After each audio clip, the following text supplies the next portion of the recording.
지들 보겠죠. 음, 음. 이게 뭐가 또 쌓이겠되네? 제가 계속 지금 뭐를 좀 하느냐고요? 죄송합니다. 음. 아, 요즘 폐렴이 돌고 있대요. 난리래요. 폐렴, 폐렴이요? 그거 무슨 조루 인플루엔자? 무슨 이게? 조류? 음, 응, 훨씬 더. 음. 에헤이. 나 오늘 처음 들었네. 진짜? 그거 음, 저기보다 훨씬 강력하다고, 음. 코로나보다 몇십 배 강한.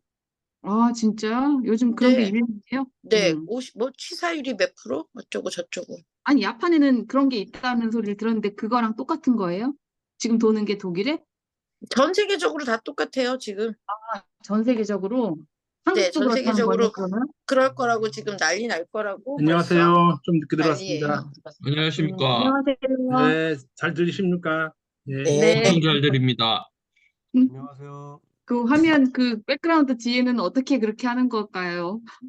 그 자동으로 돼 있던데요, 저는? 그럼요. 어머, 자동으로 돼 있습니다. 어디서 설정으로 하는 거 있어요, 저기, 어디, 여기, 맞아요. 줌 회의에. 어, 예.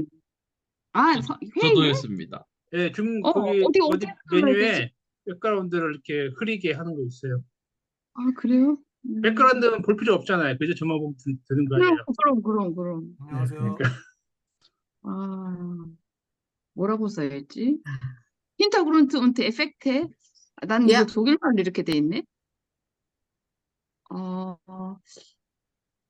카인. 보기?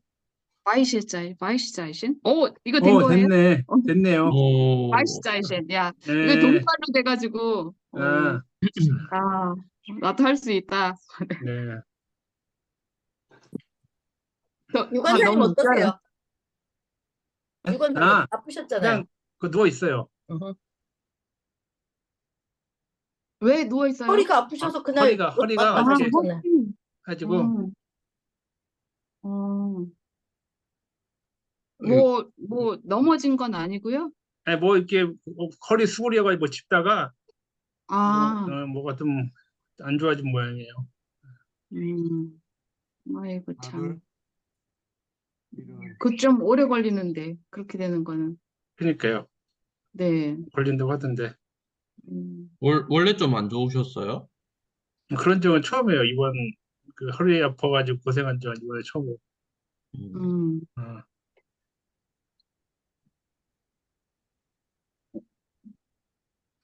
뭐, 낫겠죠 뭐. 안녕하세요. 네, 예, 좀 안녕하세요. 걸리지만 낫긴 하더라고요. 안녕하세요. 제 목소리 들리나요? 작아요. 네, 엄청 작게 들립니다. 개미 소리로 들려요? 네, 네, 개미 소리보다 조금 큽니다. 거의 그 정도. 이렇게 하면 크게 들려요? 네, 네. 아, 이게 지금 마이크가 변경이 돼 버렸네. 아, 하나, 둘, 크게 들리나요? 네, 네, 들립니다. 아, 하나, 둘, 이렇게 하면 크게 안 들리죠? 안 들려요. 아, 이거 어떡하지? 음, 어떡합니까? 아, 이거를, 잠깐만요.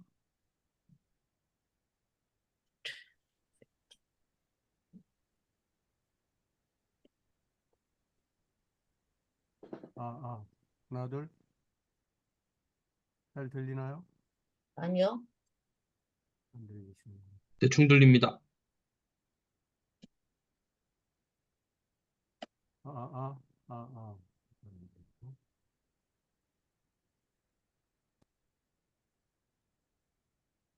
아, 아. 잘 안 들리죠? 이거 참.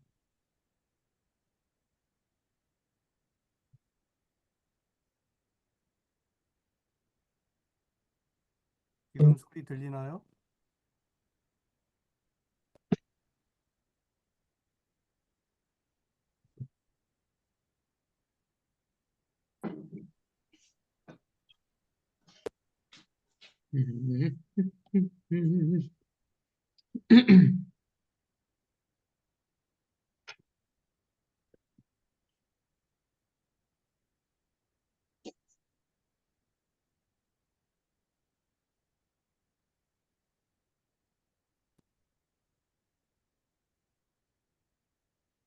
음, 잘 들리시죠? 아니요.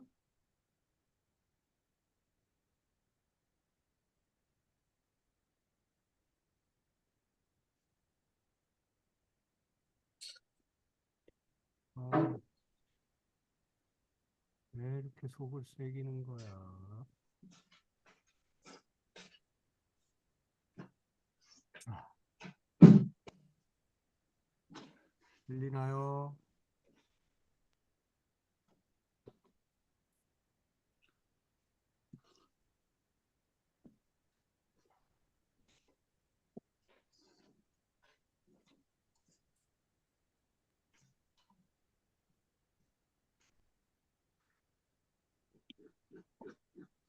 아, 아, 아, 아, 들립니까?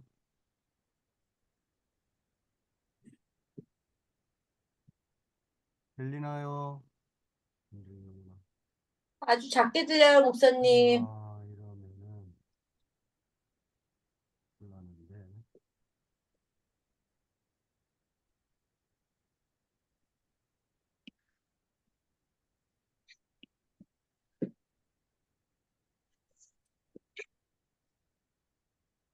아,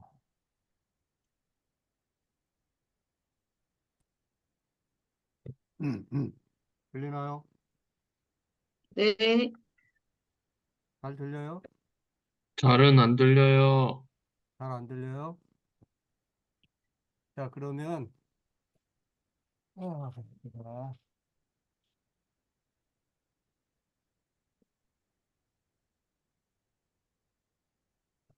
어, 비디오를 포기하고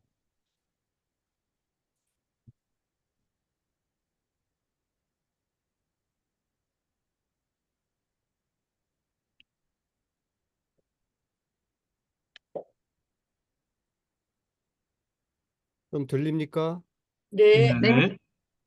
자, 그러면 오늘은 이게 지금 마이크를 제가 못 잡고 있는데 이 지금 이 컴퓨터 위에 고정해 놓은 마이크 소리로 그러니까 카메라와 같이 있는 마이크 소리로는 지금 들어가고 제가 따로 있는 마이크에 소리가 안 들어가는 것 같아요. 그러니까 오늘은 제 얼굴 보지 마시고 소리만 들으세요. 되겠죠? 네. 네. 네. 네.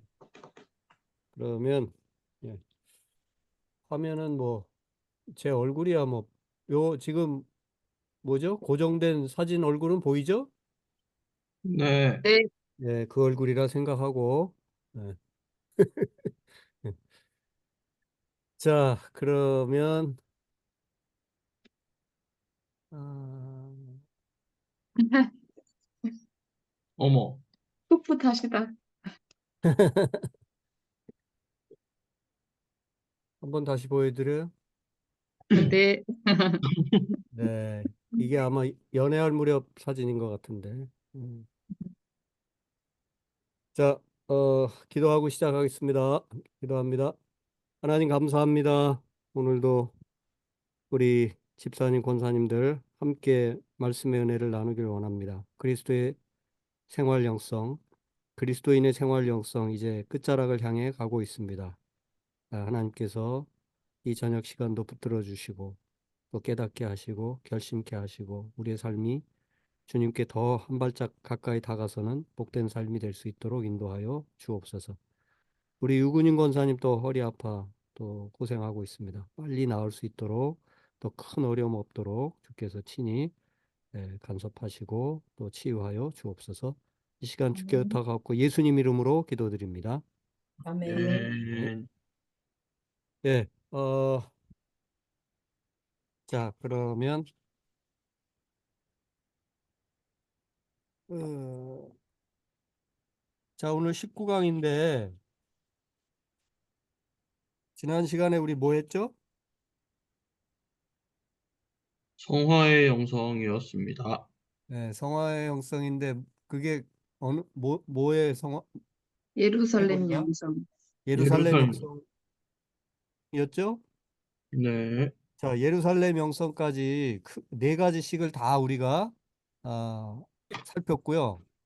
그 다음에 이제 요단하고 광야 영성은 네 가지로 끝났고 갈릴리 영성 마저 하나 더 보고 그 다음에 나머지 몇 개가 예루살렘 영성인데 오늘은 갈릴리 영성 다섯 번째 테마가 됩니다. 그리고 다음 시간이 예루살렘 영성 다섯 번째 테마인데 예루살렘 영성이 한 두 개 더 남아 있거든요. 그런데 어, 지금 자꾸 시간이 늦어져서 어, 이제 다음 주 지나면 7월이 돼요. 또 아이들 방학 들어가고. 그래서 가능하면 오늘 그리고 다음 주 그다음 주 두 번만 더 하고 마칠까 싶어요. 그죠? 7월로 계속 들어가면 여러분들 뭐 시간 우리 서로 맞추기도 점점 어려워질 것 같고 그래서 다음 주 그다음에 그다음 주가 7월 8일이 가능하신가요? 8일? 특별한 어려움 없죠? 그러면 7월 1일, 7월 8일 오늘 빼고 두 번만 더 하고 그러니까 마치도록 그렇게 한번 사실은 한 세 번을 그거 빼고도 한 두 번을 더 해야 되는데 제가 간단히 뒷 시간을 좀 요약해서 오늘 빼고 두 번만 더 하고 마치는 거로 하죠. 괜찮습니까? 네. 네. 네. 자, 그럼 오늘 19강인데 그러면 20강, 21강, 21강 정도로 우리 마치는 거로 하죠. 네. 오늘 뭐 같아요? 갈릴리 형성인데. 자, 갈릴리 형성은 뭐 어떤 테마를 우리가 또 생각해 봤죠? 자, 오늘 노동, 안식, 친교, 섬김이 예, 있었습니다. 노동, 그다음에 노동과 짝을 이루는 안식, 그죠? 예, 일과 안식. 그다음에 친교에 대해서 또 그다음에 섬김. 예, 섬김에 대해서. 이 갈릴리 형성은 주로 어떤 것? 예, 사역에 관한 것이죠. 그죠? 일하고 또 일한 만큼 또 쉬어야 되고 그다음에 혼자 가면 안 되고 함께 교제하면서 함께 일해야 되고 그리고 결국 우리가 일한다는 것이 우리 광내려는 게 아니라 결국 주의 이름으로 섬기는 것이죠. 그래서 섬김의 영성까지 공부했고 오늘은 갈릴리 형성의 마지막 테마 힌트가 나가고 있는데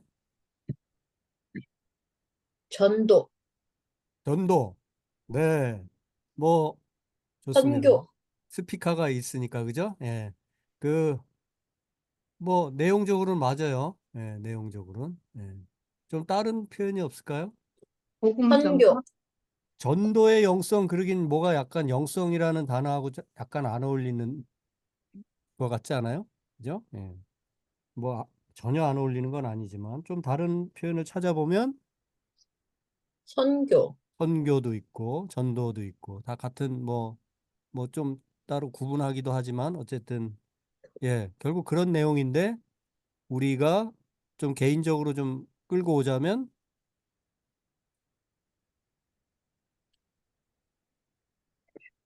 증언의 영성이라고 한번 제목을 붙여봤습니다.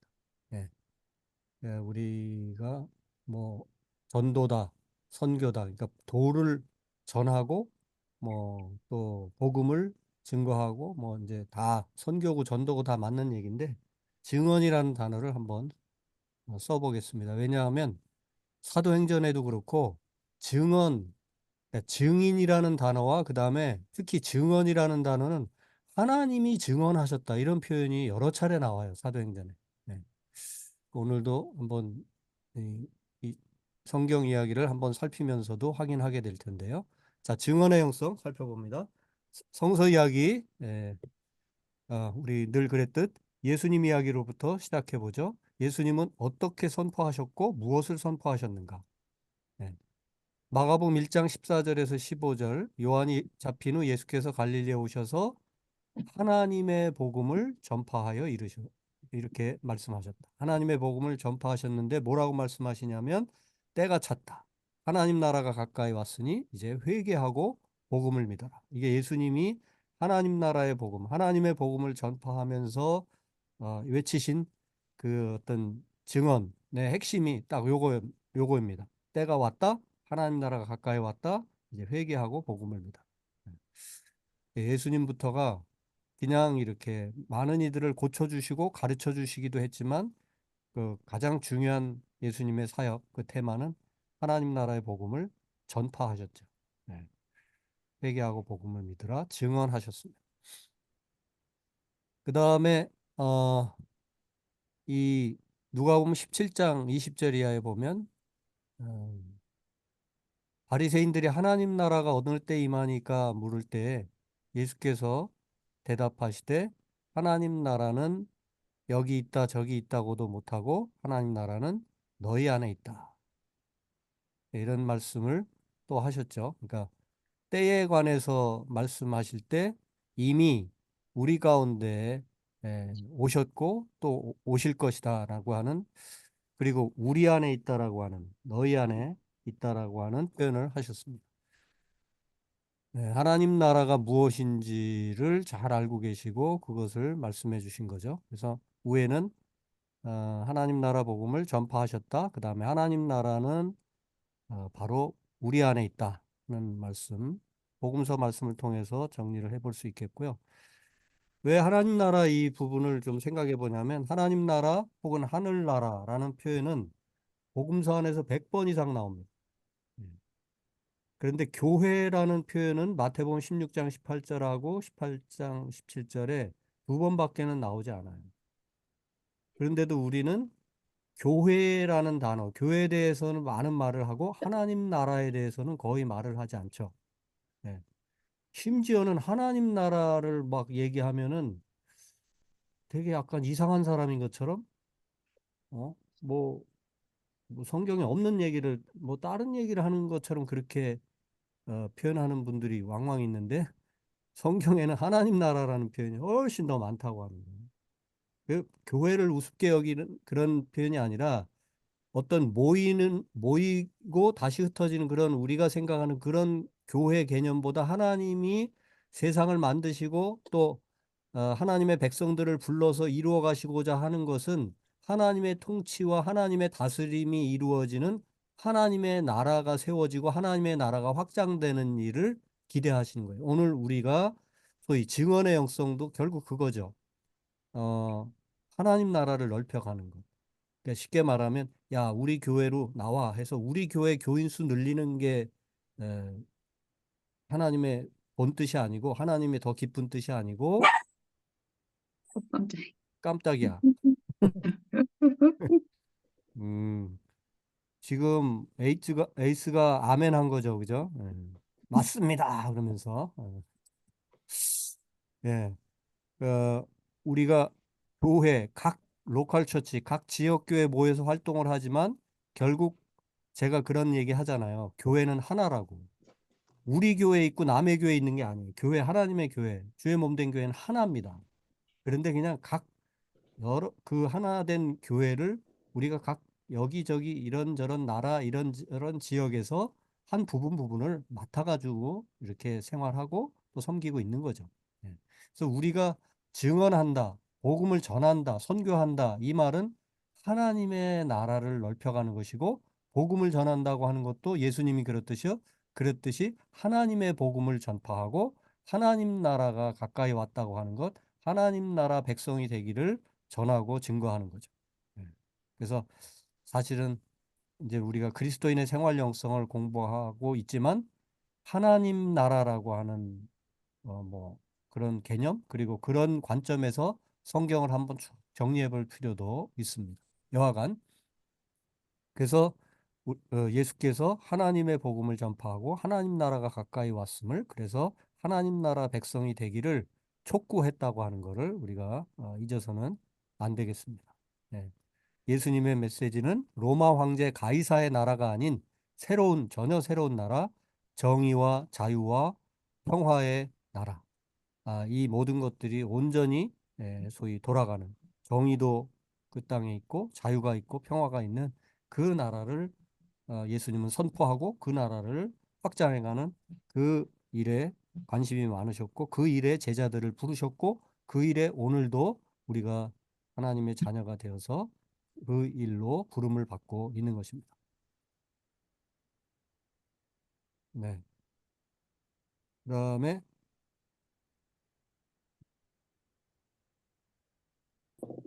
자, 누가복음 4장 42절 이하에 보면 마가복음 1장에도 나오는 표현이기도 하고요. 누가 한번 읽어보실래요? 빨간 글씨 성경 본문. 날이 밝음에 예수께서 나오사 한적한 곳에 가시니 무리가 찾다가 만나서 자기들에게서 떠나시지 못하게 만류하려 하매 예수께서 이르시되 내가 다른 동네들에서도 하나님의 나라 복음을 전하여야 하리니 나는 이 일을 위해 보내심을 받았노라 하시고 갈릴리 여러 회당에서 전도하시더라. 네, 여기 딱 벌써 나오죠, 그죠? 갈릴리 여러 회당에서 도를 증언하시고 전파하셨는데 그 내용이 뭐예요? 결국 내가 하나님 나라 복음을 전해야 되겠다. 나는 이 일을 위해서 왔다. 보내심을 받았다. 이렇게 표현하고 계시잖아요. 네. 그래서 이 동네 저 동네 다니시면서 이 사람 저 사람 만나고 고치시고 가르치시고 하는 그 모든 일의 어떤 방향, 그 목적을 이 한마디로 내가 다른 동네들에서도 하나님 나라 복음을 전하여야 할 것이다. 나는 이 일을 위해서 보내심을 받았다. 나는 이 일을 위해서 하늘 보좌를 뒤로 하고 이 땅에 왔다. 그런 말씀이죠. 그죠? 네. 자, 그다음에 마태복음 28장 16절에서 20절. 네. 여기도 한번 누가 읽어봐 주실래요? 11제자가 갈릴리에 가서 예수께서 지시하신 산에 이르러 예수를 배웠고 경배하나 아직도 의심하는 사람들이 있더라. 예수께서 나와 말씀하여 이르시되 하늘과 땅의 모든 권세를 내게 주셨으니 그러므로 너희는 가서 모든 민족을 제자로 삼아 아버지와 아들과 성령의 이름으로 세례를 베풀고 내가 너희에게 분부한 모든 것을 가르쳐 지키게 하라. 볼지어다 내가 세상 끝날까지 너희와 항상 함께 있으리라 하시니라. 아멘. 예, 너무도 유명한 말씀이죠. 뭐 예수님의 어떻게 보면 유언적 당부의 말씀이고 또한 약속의 너희와 세상 끝날까지 우리와 항상 함께 있으리라고 하는 또한 그런 약속의 말씀이기도 합니다. 네. 바로 제자들이 이제 갈릴리에 가 계실 때 갈릴리에 가서 예수님이 하신 말씀들을 또 그대로 따라서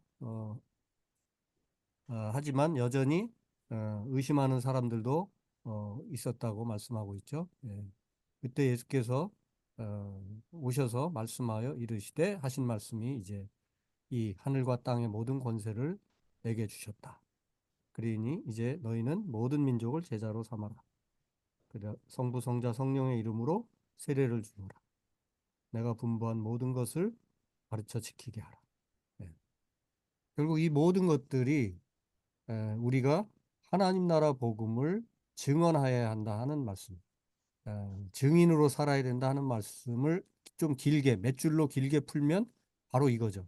하늘과 땅의 모든 권세를 우리가 받았죠. 하나님이 주께서 우리에게 주셨고, 그러니 이제는 우리는 모든 민족 백성들을 제자로 삼아서 어, 하늘 아버지와 예수 그리스도 성령의 이름으로 세례를 베풀고 모든 것을 가르쳐서 소위 말해서 교회는 바로 이런 일들을 위해 조직된 하나의 어떤 공동체인 거죠. 하나의 시스템이고, 그죠? 그러나 그것보다도 더 큰 것은 하나님 나라 선교, 하나님 나라 전도 혹은 하나님 나라를 어, 확장하고 세워가는 그 일이라고 표현하면 맞습니다. 자, 예수님의 이야기를 봤는데 예수님을 만난 사람들을 한번 보면 아, 예수님이 하나님 나라 복음을 전하셨는데 예수로부터 치유를 받았거나 그 말씀을 들었거나 뭔가 예수 때문에 삶이 바뀐 사람들이 또한 하는 일이 증언이었어요. 나병 환자, 병이 깨끗하게 되고 나서 그가 한 일이 그 사람이 나가서 이 일을 많이 전파하여 널리 퍼지게 했다. 물론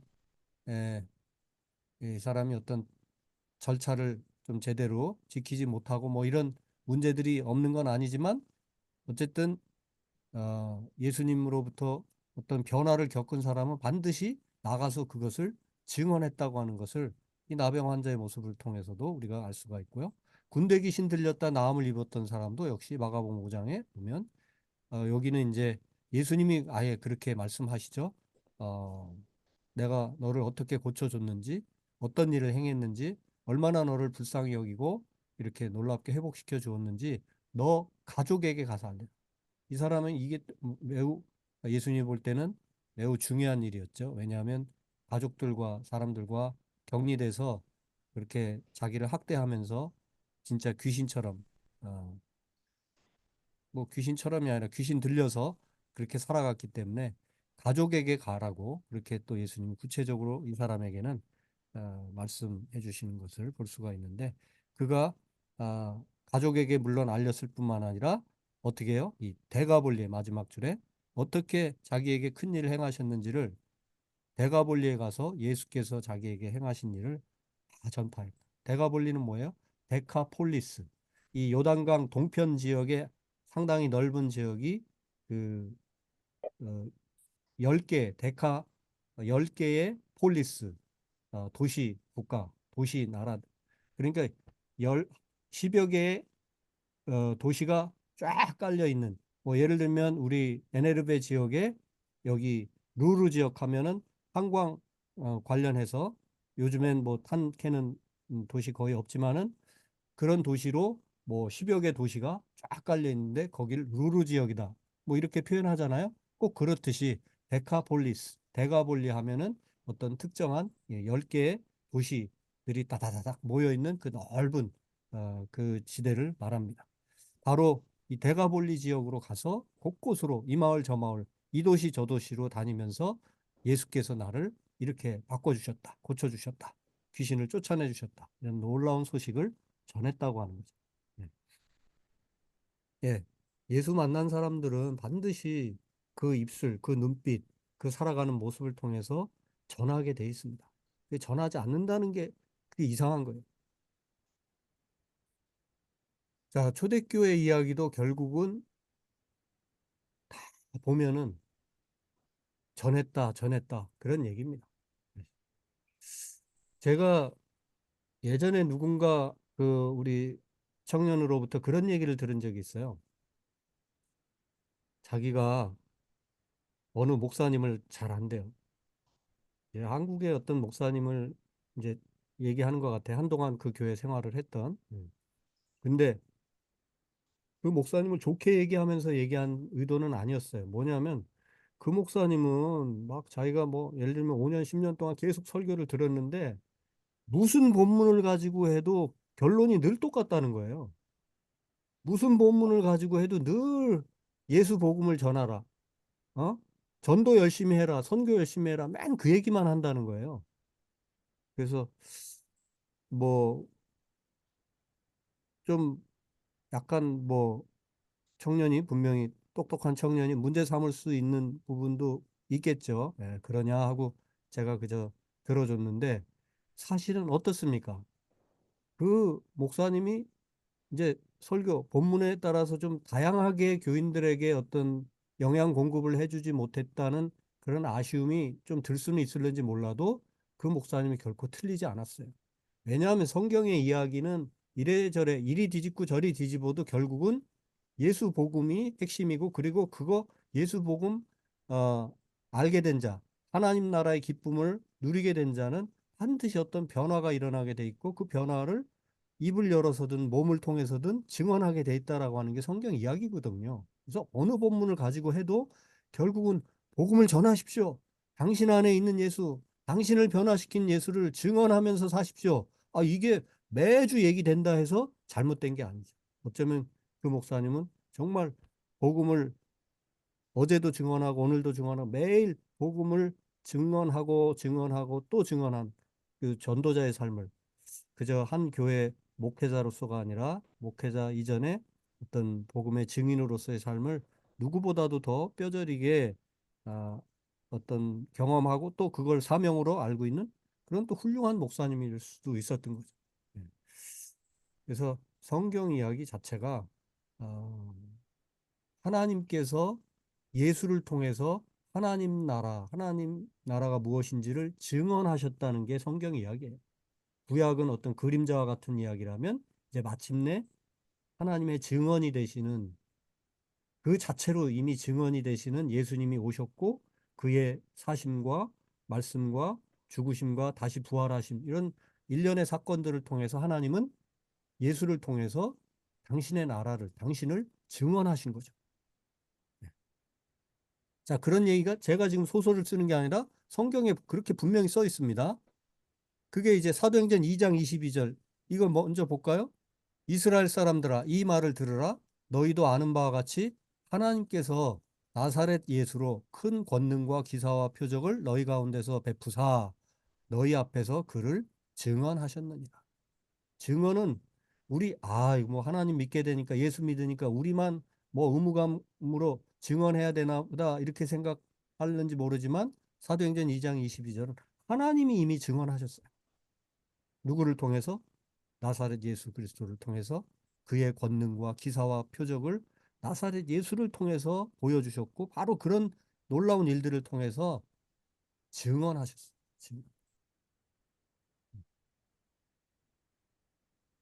예. 그래서 이 증언의 영성은 뭐 우리가 그냥 의무감에서 거기 그런 정도에서 비롯되는 것이 아니라 하나님이 보여주신 거예요. 예, 그리스도 예수를 통해서.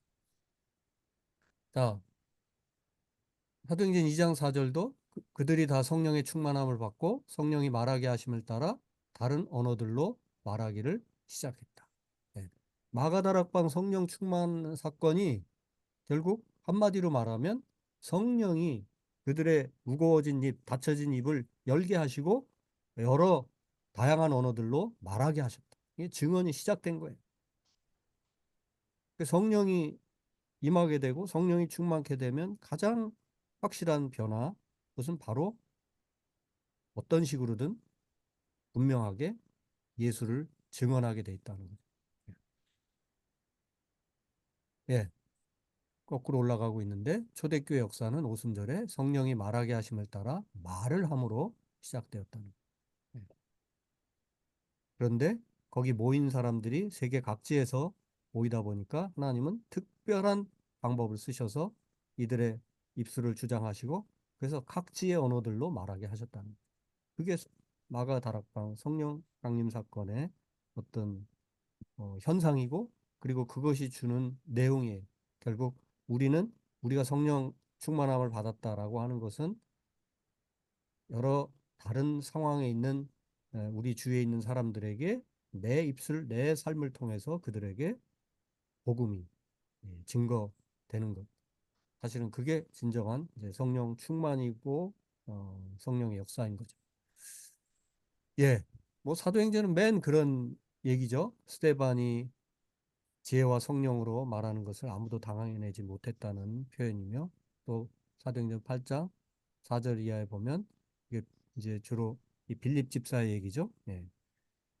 박해를 피해서 흩어진 사람들이 두루 다니면서 여기저기 흩어져 다니지만 가슴에 복음이 있기 때문에 어딜 가든지 복음의 말씀을 전했고 그 대표가 이제 빌립 집사예요.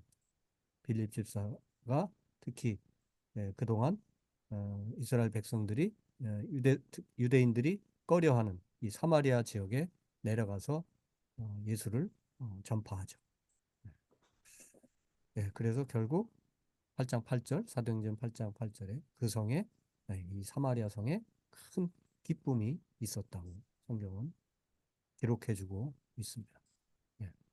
그리고 오늘 우리가 이 증언의 영성 공부하고 있는데 두루 다니면서 우리는 흩어져서 어디로 갈지 모르고 이미 우리는 흩어져 왔는데 또 여기서 독일 살면서 또 어떻게 하나님은 우리를 또 계속해서 흩으실는지 모르지. 단지 지리적 개념뿐만 아니라 끊임없이 흩어서 또 새로운 사람을 만나게 하시고 그런데 그 과정에 결국 그리스도를 전파하는 거죠.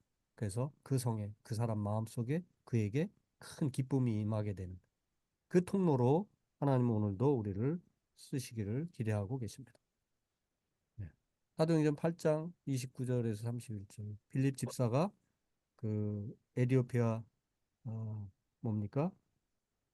에디오피아 내시 저희 요즘으로 말하면 뭐 재무장관쯤 되는 그런 고위 관리 수레로, 음, 요즘으로 말하면 뭐 관용차 같은 거겠죠. 이런 걸 타고 가고 있는데 그에게 나아가서 그가 뭘 읽는지 보니까 이사야서를 구약에 이사야 두루마리를 펼쳐놓고 읽고 있는데, 예, 읽는 것을 깨닫습니까? 이렇게 질문을 던지고 소위 말해서 접촉점을 찾아가면서 결국은 그 사람이, 예, 말하죠. 여기 지도해 주는 사람이 있으면 더 잘할 것 같은데, 예, 제가 좀 말씀을 드려보죠. 뭐 이런 식으로 결국 빌립이 접촉점을 찾고 또 상세히 복음을 전하게 되는. 그래서 지나가다 물 있는 아마 오아시스 이런 데를 발견하게 되고, 저기 물이 있는데 내가 세례 못 받을 일이 있겠느냐? 세례를 주십시오. 그래서 빌립 집사가 세례를 베풀게 되는 그런 내용들이 이 사도행전 8장 후반부에 기록이 되어 있죠. 그래서 끊임없이 초대교회는 복음을 뜨겁게 받고 그 복음을 증언하는 증언 공동체였다고 하는 거. 예, 계속 사도행전 보면 11장에 이건 뭡니까? 흩어진 자들이 어디까지 가요? 베니게, 구브로, 안디옥까지. 그래서 바로 이 안디옥 교회가 이제 처음으로 바나바와 바울 이 두 사람을 기름 부어 세워서 어떤 교회가 파송하는 최초의 선교사로 그렇게 선교사 파송의 어떤 대역사가 이 안디옥 교회에서 시작이 되죠. 그리고 바로 이 안디옥 지역까지 이르게 되면서 드디어 유대인들을 향해서만 전파되던 복음이 이제는 헬라인 이방인들에게도 전파하기 시작했다. 예. 예. 뭐 이 사이에 사도행전 9장에 이제 바울의 회심 사건도 사도행전에 기록이 되고 있고, 자, 사도행전 14장 3절에도 두 사도가 오래 있어 주를 힘입어 담대히 말했다. 예. 증언했다. 또 16장 보면 주의 말씀을 그 사람과 그 집에 있는 모든 사람에게 전하더라. 이 사도행전 16장엔 누구 얘기입니까? 이게 지금 어디 31절, 32절 누구 얘기예요? 바울이, 감옥. 그렇죠. 바울이 감옥에 있는데 감옥 안에 있으면서 바울과 실라 감옥 안에 있으면서도 그 밤중에 한밤중에 찬송과 기도가 끊이지 않았다. 근데 어느 날 감옥 문이 다 열리고 죄수들이 막 다 도망가는 그 와중에 그러나 바울은 도망가기보다는 그 간수와 만나서 결국 간수가 바울 앞에 엎어지면서 어, 살려달라고 어떻게 하면 살 수 있겠느냐? 예수 그리스도를 믿으라고 그래야 하면 너와 내 집이 구원을 받을 거라.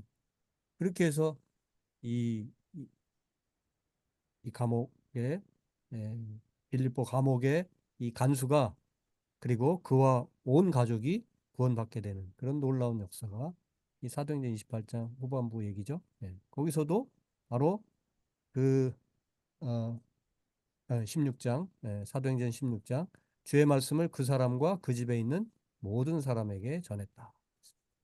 계속 증언했다, 전했다, 전파했다. 계속 이런 표현들이 거듭되고 있는 것이 사도행전이고 그게 초대교회 역사였습니다. 그리고 바로 오늘 우리 교회가 교회된 우리들이 계속 살아가야 될 삶의 모습인 거죠. 그리고 사도행전 28장 마지막 장이죠. 이 바울이 이제 결국 로마로 죄수의 신분으로 잡혀와 가지고 연금 생활을 합니다. 한 2년 정도를 그 셋집에 머물면서 거기 사람들을 자기는 나갈 수가 없어요. 집에 딱 묶여 있기 때문에. 그래서 사람들을 이리저리 오락해서 하나님 나라를 전파했다. 예수 그리스도에 관한 모든 것을 담대하고 거침없이 전했다. 가르쳤다. 네, 이게 사도행전 마지막 대목입니다. 네. 네. 그래서 성령의 충만함을 받고 복음으로 무장된 사람은 결국 그 복음을 끌어안고 사는 사람이 아니라 그 복음을 터뜨리는 사람이죠. 입을 열어 전하고 가슴으로 손발의 사랑의 수고로 할 수 있는 모든 것을 다 동원해서 예수 그리스도에 관한 모든 것을 전하고 가르치는 거죠. 네. 이 로마서 10장 10절 말씀은 여기 뭐 전한다 이런 말은 없지만 사람이 마음으로 믿어 의에 이르고 입으로 시인하여 구원에 이른다. 결국 입으로 내가 예수 잘 믿습니다라고 입으로 시인한다는 말이 저는 단지 내가 예수 이름으로 아멘 혼자 하는 것이 아니라 진정으로 그 내가 구원에 이르는 그 길은 입으로 내가 시인하고 내 입을 열어서 계속 만인들 앞에 예수의 그 예수 복음이 증거가 돼야 되죠. 그래서 내가 증인의 삶을 단 한 번 잠깐 나 예수 믿어 이게 아니고 끊임없이 그 입으로 시인하면서 구원의 그 완성 지점까지 가게 되는 거죠.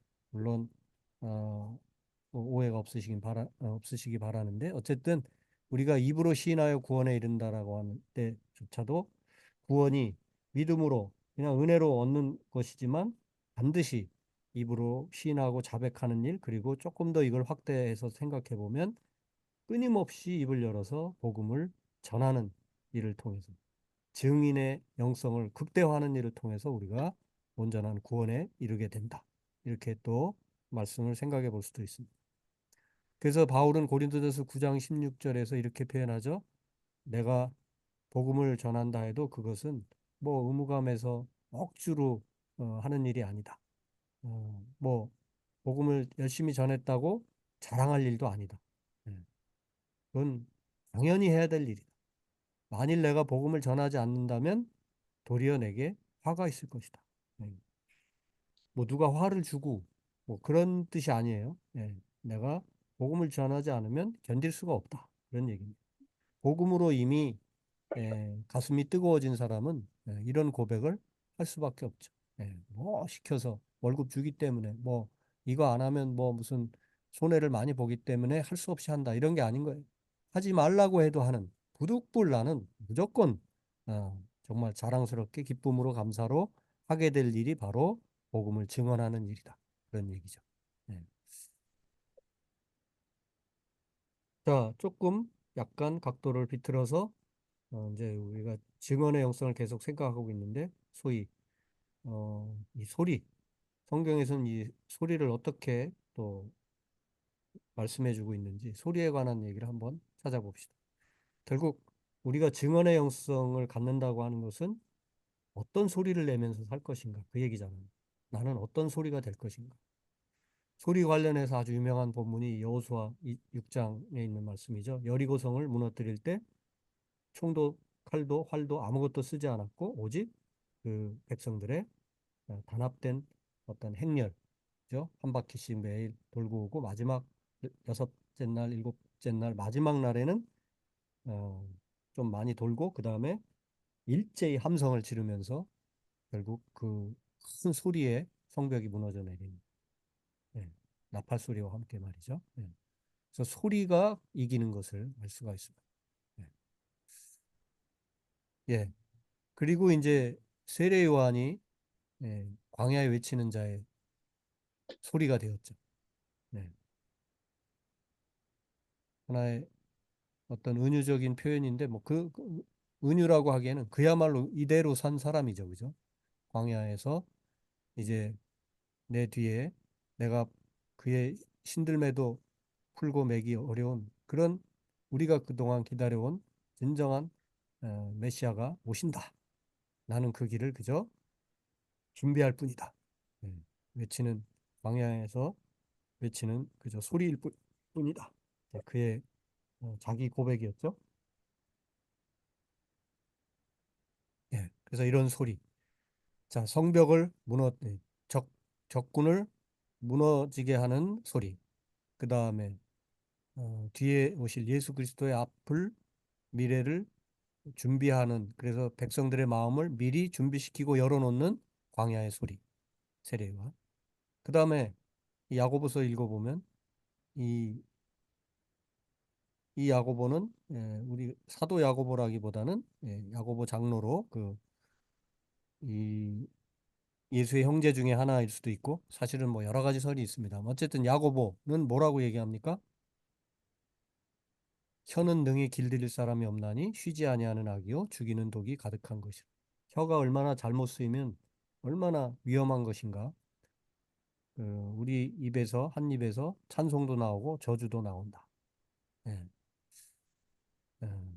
결국 우리의 입을 어떻게 사용할 것인가가 매우 중요하다. 그 얘기를 하고 있죠. 음. 예, 그래서 소리 관련해서 어, 여리고를 무너뜨렸던 소리, 또 예수님의 앞길을 예비했던 광야에 외치는 자의 소리, 그 다음에 때때로는 거기서 저주가 함께 나오기도 하는 찬송도 나오지만 그런 우리의 입, 예, 이런 것들을 한번 포괄적으로 좀 생각을 해보면서 우리는 이 증언의 영성을 어떻게 더 확보하고 더 깊이 또 개발해 갈 수 있을 것인가 한번 생각해 볼 수 있겠죠. 자, 그들의 이야기 한번 1번 누가 주세요. 제2차 세계대전이 끝났을 때 로버트 우드러프는 이렇게 선언했다. 내 세대의 온 세계인이 코카콜라를 맛보는 게 내 소원이다. 오늘날 코카콜라는 아프리카 사막에서부터 중국 오지에까지 팔린다. 그것은 우드러프가 비전을 가지고 직원들에게 그들의 세대의 코카콜라를 온 세계에 보급하도록 독려했기 때문이다. 네.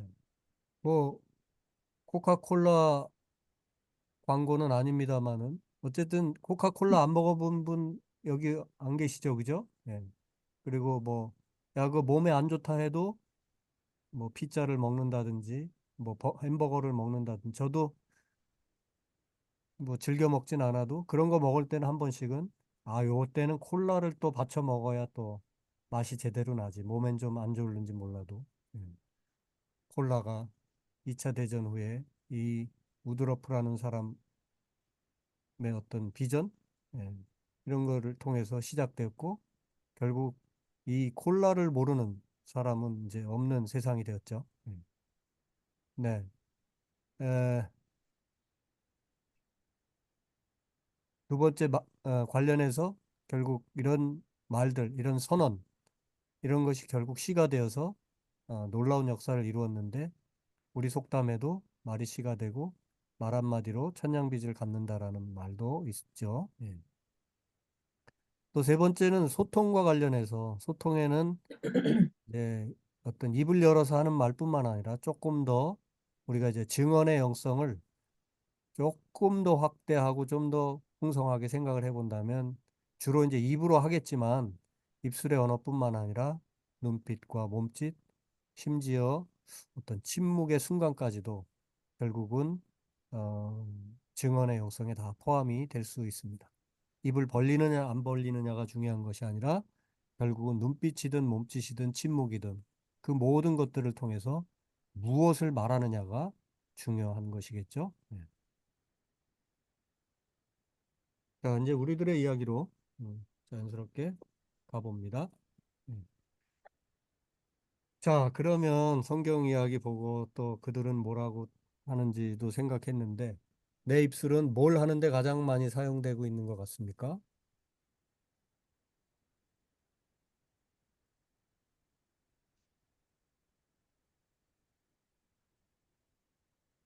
내 입술은 뭘 하는데 가장 많이 사용되는 겁니다.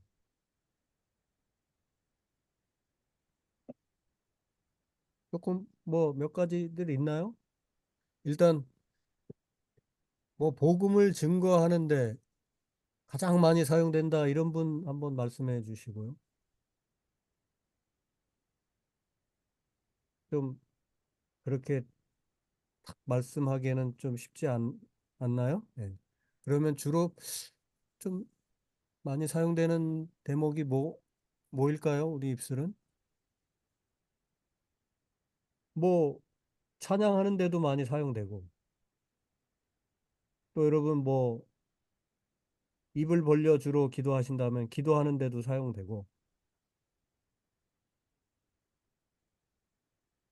또 집안에서 세상에서 직장에서 집안에서 있으면서 제일 많이 사용되는 거는 뭐 밥 먹을 때도 사용되고 뭐 부부싸움 할 때도 사용되고 자녀들 훈육할 때도 사용하고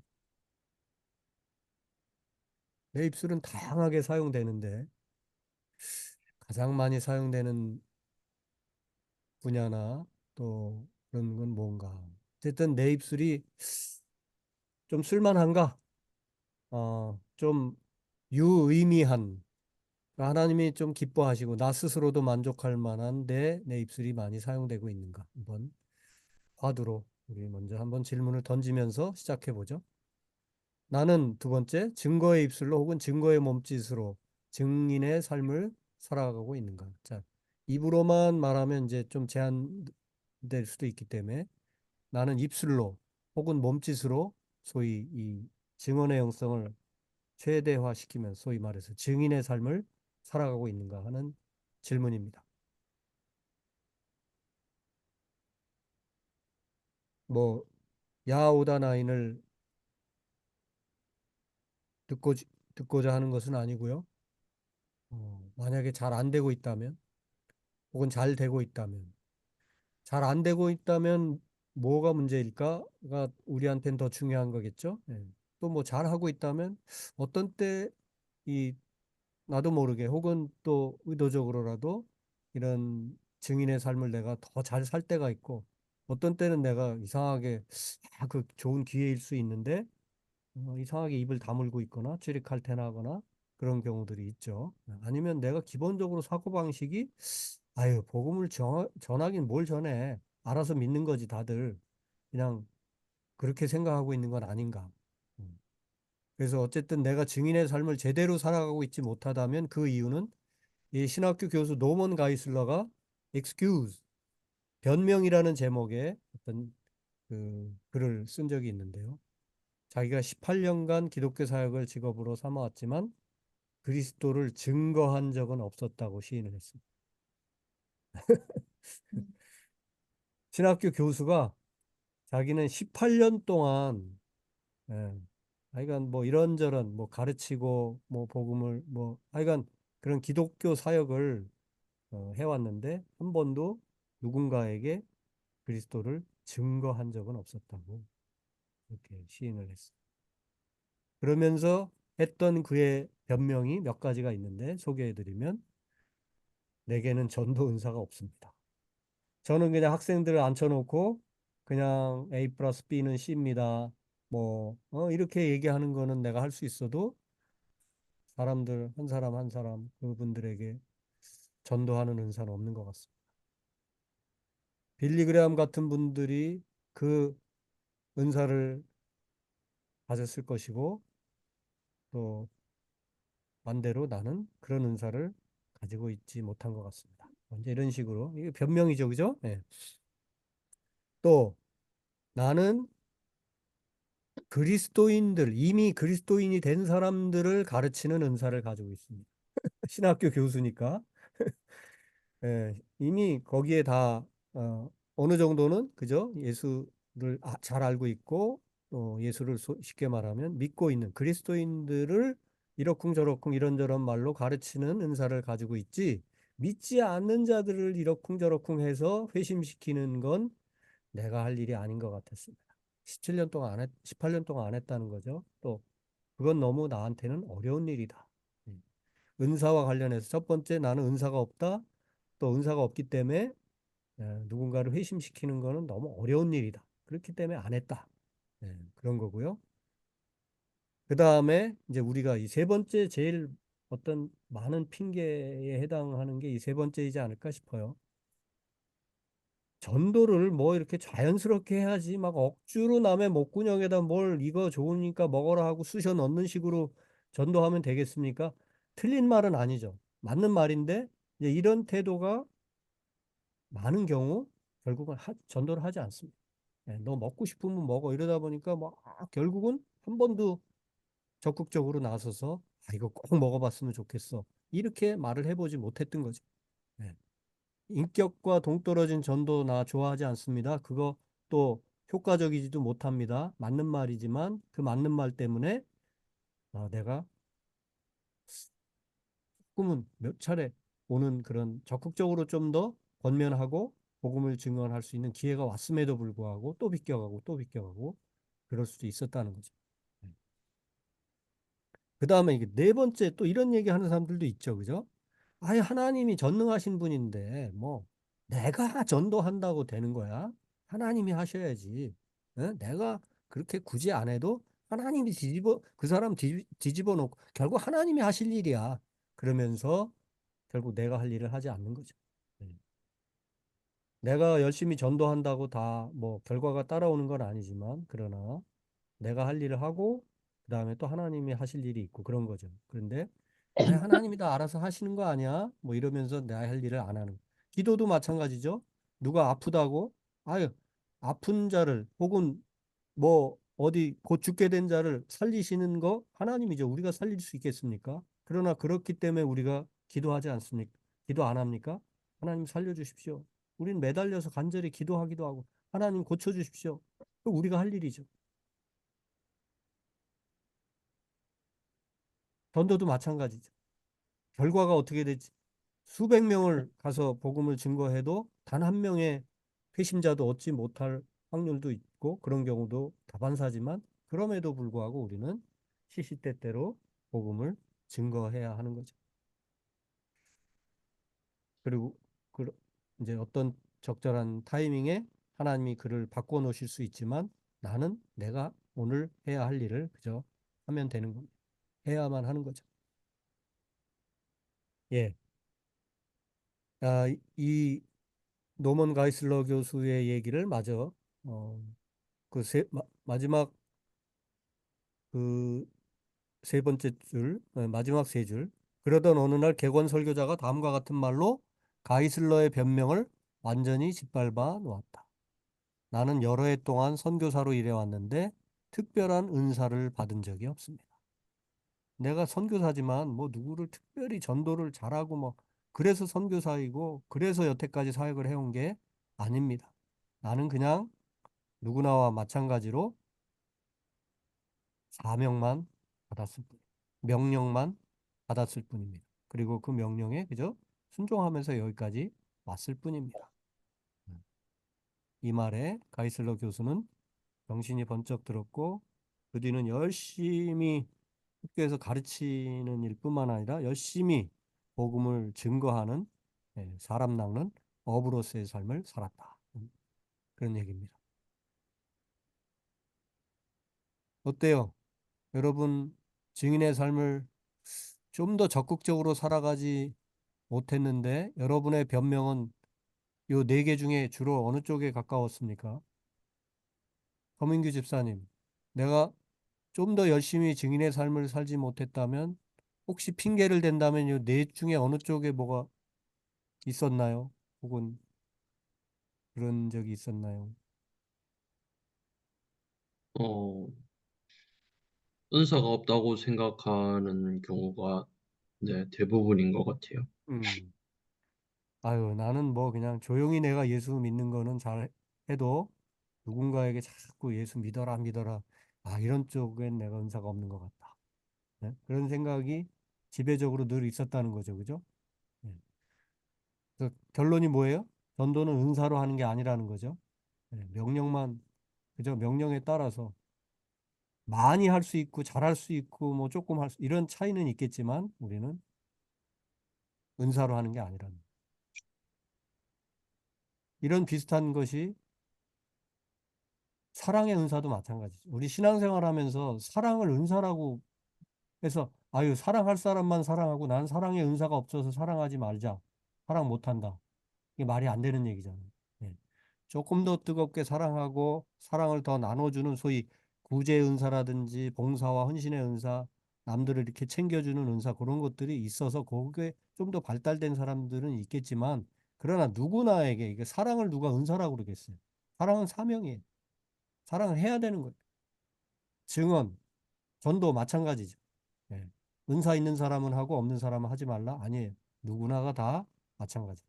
너희에게 성령이 임하시면 너희가 권능을 받고 어? 예루살렘과 온 유대와 사마리아 땅끝까지 이르러 복음의 증인이 되리라. 거기에 은사 있는 자는 누구나 은사 있는 사람만 그런 표현이 없어요. 예. 그래서 은사가 없다. 핑계 대지 핑계가 될 수 없고 또 너무 그건 어려운 일이기 때문에 누군가를 회심시키는 거는 어려운 일이죠. 그렇다고 어렵기 때문에 하지 말라는 말은 아니, 그게 하지 말라는 핑계가 될 수는 없는 얘기고요. 그 다음에 지혜롭게 전도해야 된다는 건 맞지만 그렇다고 해서 때때로는 우리가 자식들 키울 때는 자식들한테 욕을 먹어가면서도 애정이 있기 때문에 아유 엄마 우리 아빠 잔소리 심해 그런 얘기를 설사 듣는 한이 있어도 우리가 뭐라고 자주 하는 얘기 있죠? 다 엄마 너 잘 되라고 하는 얘기야. 어? 이렇게까지 하면서 애들한테는 그렇게 어떻게 보면 뭐 수없이 잔소리를 해대는 게 우리 부모들인지도 모르는데 한 사람 한 영혼을 정말 하나님 앞으로 음. 모셔오기 위해서 우리는 한마디도 잔소리는 하고 싶지 않은 잔소리 자꾸 한다고 되는 건 아니지만 잔소리해서는 안 되지라는 것이 결코 또 핑계가 될 수는 없다고 하는 거죠. 오히려 거꾸로 나는 한 영혼에 대한 애정이 없는 것 아닌가. 이 관점이 훨씬 더 중요한 관점이고 또 나는 하나님이 명령, 하나님도 증언하셨고 예수님도 곳곳에 다니면서 하나님 나라를 전파하셨는데 나는 예수 제자로 살겠노라 하면서 이 사명을 감당하는 일에 이 하나님 나라를 확장하고 복음의 증인으로 살라고 하는 이 주님의 명령에 너무 더 어, 불순종하며 살아간 내 삶은 아닌가. 이 관점이 훨씬 더 중요한 포인트겠죠. 예. 그러면 하나님 나라의 대사로서, 엠베서더, 대사로서 증인의 삶을 살기 위해서 내가 구체적으로 할 수 있는 일들은 뭐가 있을까? 확 떠오르는 게 혹시 있나요? 이런 얘기를 지금 계속 하다 보니까, 내가 증언의 영성을 훨씬 더 고도로 개발하고 증인의 삶을 살아가기 위해서, 난 뭘 해야 되겠다. 이거는 분명히 할 수 있는데, 그가 변화되고 그가 뒤집어지는 거는 결과적으로 나중에 될 수도 있고 안 될 수도 있지만 내가 할 수 있는 일은 이런 일이 있지 않을까? 뭐 떠오르는 것들이 없나요?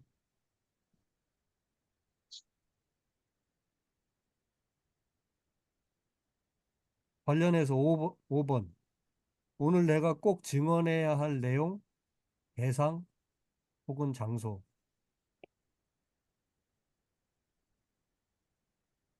좀 또 생각하시면서 4번. 자, 이거는 이제 구체적인 상황입니다, 이제. 인생의 시간이 딱 5분밖에 남아있지 않는 사람을 만났다. 나는 무슨 말을 하겠는가? 준비되어 있는가? 뭔 말을 할지. 이런 경험을 한 적이 있으신가요, 혹시? 꼭 죽는 일이 아니더라도 누군가를 만나서 어떻게 얘기하다 보니까 기회가 잘 돼서 한 뭐 5분이 아니라 뭐 1, 2분, 2, 3분 잠깐 그 사람과 얘기하고 그 사람은 차에서 먼저 내린다거나 또 혹은 이렇게 곧 헤어져야 되거나 근데 요 몇 분간 함께 앉아 있을 혹은 함께 대화를 나눌 수 있는 그런 결정적인 순간이 있었다. 그때 나는 뭐라고 말할 수 있을까? 여기는 이제 지금 인생의 시간이 5분밖에, 이거 이제 죽을 뿐이죠. 죽음 앞에 있는 분 앞에 나는 뭐라고 얘기를 해줄 수 있을 것인가. 백윤정 권사님, 네? 뭐라고 얘기하고 싶어요? 준비돼 있습니까? 아, 사실은 제가 아까 우리 그 음식 에, 드리시는 그분이 돌아가셨었잖아요. 아까 이호남 성함이 씨. 어떻게 네. 되죠? 이호남 씨. 네, 근데 그분이 한 번이라도 복음을 제대로 들어보셨을까? 이런 생각을 했었어요. 네. 그래서 음식뿐만이 아니라 기회가 되면 참 이렇게 일일이 찾아뵙고 복음을 전했으면 좋겠다 이런 생각을 했습니다. 네. 그 이호남 씨뿐만 아니라 네, 우리 특히 한상철 장로님은 이호남 씨를 에 대해서도 여러 차례 얘기를 했고 음, 그분에게도 당연히 그렇게 하셨고요. 네, 아유, 기회만 감사합니다. 되면 예수 복음을 가서 그 반찬만 전하고 오시는 것이 아니라 예수 복음을 전하시기도 했고, 그래 어떤 분은 막 에이 됐다고 그냥 대충 건성건성 이렇게 넘어가기도 하시고 그러기도 했는데, 이호남 씨도 어 교회를 나오시진 않았지만 또 이런저런 좋은 반응이, 또 그런 장로님과 그런 소위 예수 복음을 전했을 때 어떤 어느 정도 반응이 있었던, 그래서 장로님도 더 좀 지혜롭게 전할 수 있는 어떤 길이 있을까, 그런 고민들을 계속 하셨던 그런 대화를 나눈 적도 있어요. 네. 아유, 감사하네요. 예, 참 중요한 얘기죠, 그죠? 우리가 네. 어, 먹을 것도 갖다 드리고, 그다음에 대부분 인생의 시간이 얼마 남아 있지 않은 분들을 주로 만나게 되는데, 특히 뭐죠? 뭡니까? 12광주리 사역에선 말이죠. 예. 준비되어 있는 말이 좀 있어야 돼요. 그래서 우리 교회에서 그런 훈련을 제가 뭐 전 교인들에게 일제히 시킨 적은 없는데, 한 뭐 2, 3분에서 3, 4분, 그냥 몇 분 사이에 복음을 정확하고 또 확실하게 증거할 수 있는 그 복음을 내가 그 증언할 수 있는 내용을 가지고 있어야 돼요. 그리고 그것은 그냥 어떤 그 교리로 외워서가 아니라, 어쩌면 이제 교리적으로 또 정리가 돼 있어야 되지만 내 가슴에 있는 게 나와야 그 2, 3분, 3, 4분 사이에 그의 마음을 변화시킬 수 있는 거예요. 그냥 딸딸딸딸 뭐 수학 공식 외우듯이 외우는 걸 가지고, 그 외우는 건 덜 외워졌다 하더라도 예수님이 나한테 얼마나 소중한 분이요. 그 다음에 이 예수를 통해서 우리의 삶이 어떻게 바뀌는지, 죽음 이후에까지도 성경은 뭐라고 말하는지, 성경 본문 이야기를 적어도 한두 구절을 이야기해 주면서, 그러나 성경 본문만 나열한다고 해서 감동이 오는 것이 아니고 변화시킬 수 있는 게 아니고, 결국 내가 예수 때문에 어떻게 바뀌었고 내가 왜 지금도 예수 때문에 이렇게 살고 있는지, 그게 몇 마디 말을 통해서 확실히 전달이 돼야 되죠. 안 그러면은 뭐 평생을 뭐 소위 말해서 나인하면서 살던 분이 갑자기 야하기가 쉽지는 않은 얘기죠. 물론 죽음의 순간에 마음이 약해지면서 모든 것을 다 수용하고 이렇게 예수 이름 앞에 아멘 하는 경우들도 적지 않지만, 어쨌든 이런 결정적인 순간이 왔을 때 우리가 좀 준비된 그 무엇, 소위 말해서 준비된 카드가 있어야 됩니다. 예, 예, 우리가 해야 될, 자, 이 정도 하면은 떠오르는 사람이 혹시 있습니까? 단주현 권사님, 이렇게 증언 내용성을 생각하다 보면, 아, 별로요. 예?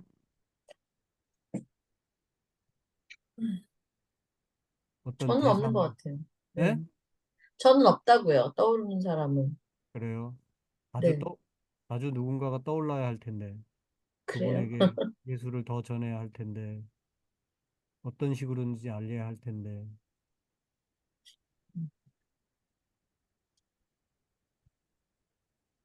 네. 그러면 각도를 바꿔서 생애 마지막으로 내가 딱 한마디만 할 수 있다면 뭐라 말하겠는가? 김종건 집사님, 내가 이제 곧 네. 죽어요. 한마디를 남기고 죽어야 돼. 뭐 두 마디도 상관없는데, 어쨌든 다시 끝으로 만나자. 뭘 한두 마디를 해야 된다 그러면 무슨 얘기를 나는 할까? 음, 뭐 다시 갑작스런, 만나자. 예? 다시 만나자. 아, 다시 만나자. 음, 예. 확신이 있으셔요? 아멘이십니까? 네, 아멘. 음.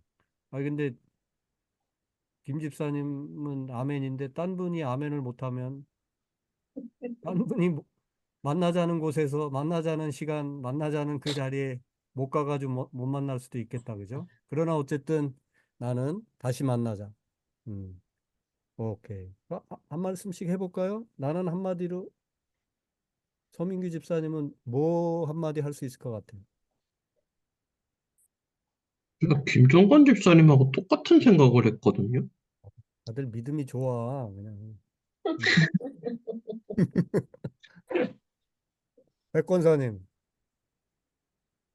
저는, 어, 이제까지 은혜로 살았다. 너희들도 은혜로 살았으면 좋겠다. 음, 지금은 그 말을 할 것 같아. 네. 그 엄마가 자식에게 남기는 말이다. 그죠? 이거는 약간 그런 분위기인데요. 그죠? 네. 그래요. 은혜로 살았다. 너희도 그렇게 주의 은혜로 잘 살길 바란다. 음. 한 권사님? 음, 저는 고맙다고 할 것 같아요. 네. 누구한테? 누구든지 간에요. 어, 제, 하나님한테가 아니고, 꼭, 그 모르겠어요. 제가 꼭 그렇게 갈 것 같지 않아요. 솔직하게. 음, 어, 그래요. 솔직하게 제가 마지막에 하나님한테, 아, 고맙습니다 하고 마지막으로, 하나님 은혜로 살았다. 그럴 것 같지 않아요. 솔직하게 목사님. 아, 그래요. 그럼 뭐, 아직은 모르겠어요. 지금 음, 같아서는 솔직하게 말씀드리면 그래요. 맨 마지막인데 과연 고맙다는 얘기는 나올 것 같은데 전체적으로 다. 근데 과연 고맙다 감사하다가 꼭 하나님한테만 된 것 같진 않을 것 같거든요. 아까 음, 남은 식구들이나 뭐 아무래도 제가 더 먼저 갈 것 같은데 그러면 자식이나 식구들한테만 남은 얘기를 하지 않을까? 이런 생각이 있어요. 네, 그래요. 뭐, 우리가 입을 열어 말을 하는데, 주로 대상이 우리의 가족들이나 주변에 있는 사람들에게 음. 일단 초점이 갈 수는 있겠죠, 그죠? 네. 예, 뭐, 그게 증언이에요, 그죠? 우리는 음. 끝까지 가면서도 가족이든 친구든 친지든 그 누군가에게 뭔가를 전하고 갈 수 있다면 좋겠죠. 음. 근데 뭐 이걸 뭐 누구 수준이 높고 낮고 뭐 이런 거를 따질 얘기는 아닌 것 같은데 저도 이렇게 마지막에 뭘 한마디 할 수 있을까? 그냥 저는 뭐 언제 갈지 모르지만 되게 그냥 감사한 것 같아. 음. 비슷한 얘기인데 단권사님. 근데 뭐 사람들 앞에 너희들 때문에 뭐 아내야 뭐 사람들한테 일일이 감사 그런 거보다도 저는 하나님 앞에 내가 이렇게 인생을 선물로 받아서 그것이 70, 80평생이 얼마나 될지 모르지만 이런저런 우여곡절을 겪으면서 또 게다가 어, 주의 일꾼이라는 저는 완전 전업 주의 일꾼이잖아요. 소위 교회 월급쟁이로. 그러니까 이제 뭐 무임봉사한 여러분들이 더 고귀한 섬김을 하다 가는 분들이라고 볼 수도 있는데 어쨌든 또 저는 또 이렇게 그냥 이런저런 많은 직업들이 있지만 그냥 하나님의 백성들을 가르치고 같이 그들과 비비대면서 평생을 사는 이런 일을 하다가 사역을 마치고 또 남은 시간 보내다가 일생을 이렇게 마감합니다. 그냥 저는 하나님 너무 감사합니다. 부끄럽습니다. 뭐 이거 데려가실 수 있습니까? 뭐 이런 생각 들 것 같아요. 저 같은 자 하나님 데려가시기에 또 하나님 앞에 서기에 흡족할는지 그냥 부끄럽습니다. 그래도 끝까지 주를 섬기면서 주의 은혜로 여기까지 살게 해주신 것 감사합니다. 그런 생각이 들 것 같고 아유 감사뿐이다. 혹시 가족들에게 한마디 하더라도 그게 이제 다른 식으로 표현하면 주의 은혜죠. 그죠? 은혜로 그죠? 여기까지 왔다. 그렇게 표현할 수도 있겠고. 비슷한 생각이 드네요. 그죠? 예. 뭐 또 다시 만나자 이런 얘기도 하고 싶겠죠. 그죠? 예. 예. 증인의 삶을 우리가 남은 시간 얼마나 우리 각자에게 있을는지 모르지만 이 삶이 좀 더 분명한 우리 증인의 삶이 되기를 바래서 이런저런 이야기를 한번 지금 두드려 보고 있는 겁니다. 예. 자, 다양한 전도법이 있어요. 뭐 여러 가지 생각을 해볼 수 있겠지만 증인으로 산다는 것, 증언의 영성을 계속 깊이 넓게 풍성하게 개발시켜 간다고 하는 것은 다양한 전도법이 있다는 것도 알아야 되겠죠. 예. 예수 전도법, 베드로 전도법, 제자들 전도법, 세례 요한 전도법, 빌립 전도법, 안드레 전도법, 바울 전도법.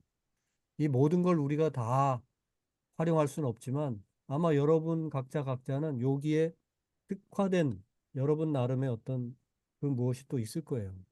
예수님이 하신 전도법, 어려운 자들, 가난한 자들, 병든 자들, 세상에서 손가락질하고 조롱받는 자들, 세리와 창기와 뭐 이런 하여간 좀 그런 사람들에게 먼저 갔잖아요. 그리고 어떤 대화를 통해서 어쩌면 대화 이전에 예수님은 직감적으로 그 사람의 어떤 영적 상태를 파악하고 그리고 대화를 이끌어가는 그런 예수님의 모습을 우리가 보게 되죠. 그죠?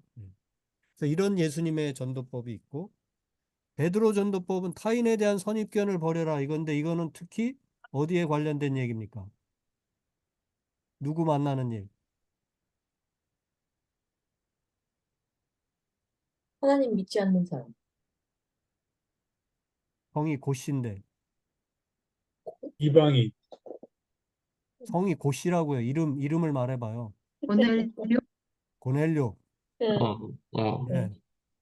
베드로가 고넬료를 만나는 이 사건은 엄청난 사건이거든요. 아주 위대한 만남이고 이 선교 역사에 있어서 대전환을 이루는 유대인만 만나고 그래서 이방인 만나는 거에 대해서 뭐 이런 꺼리끼는 거 먹어라 할 때 베드로가 그거 우린 먹을 수 없는데요. 하나님 무슨 그런 명령을 하십니까? 막 그럴 정도로 그런데 이 이방인에 대한 우리 김종건 집사님 맞는 얘기입니다. 예, 고넬료 이름을 물은 거예요, 제가.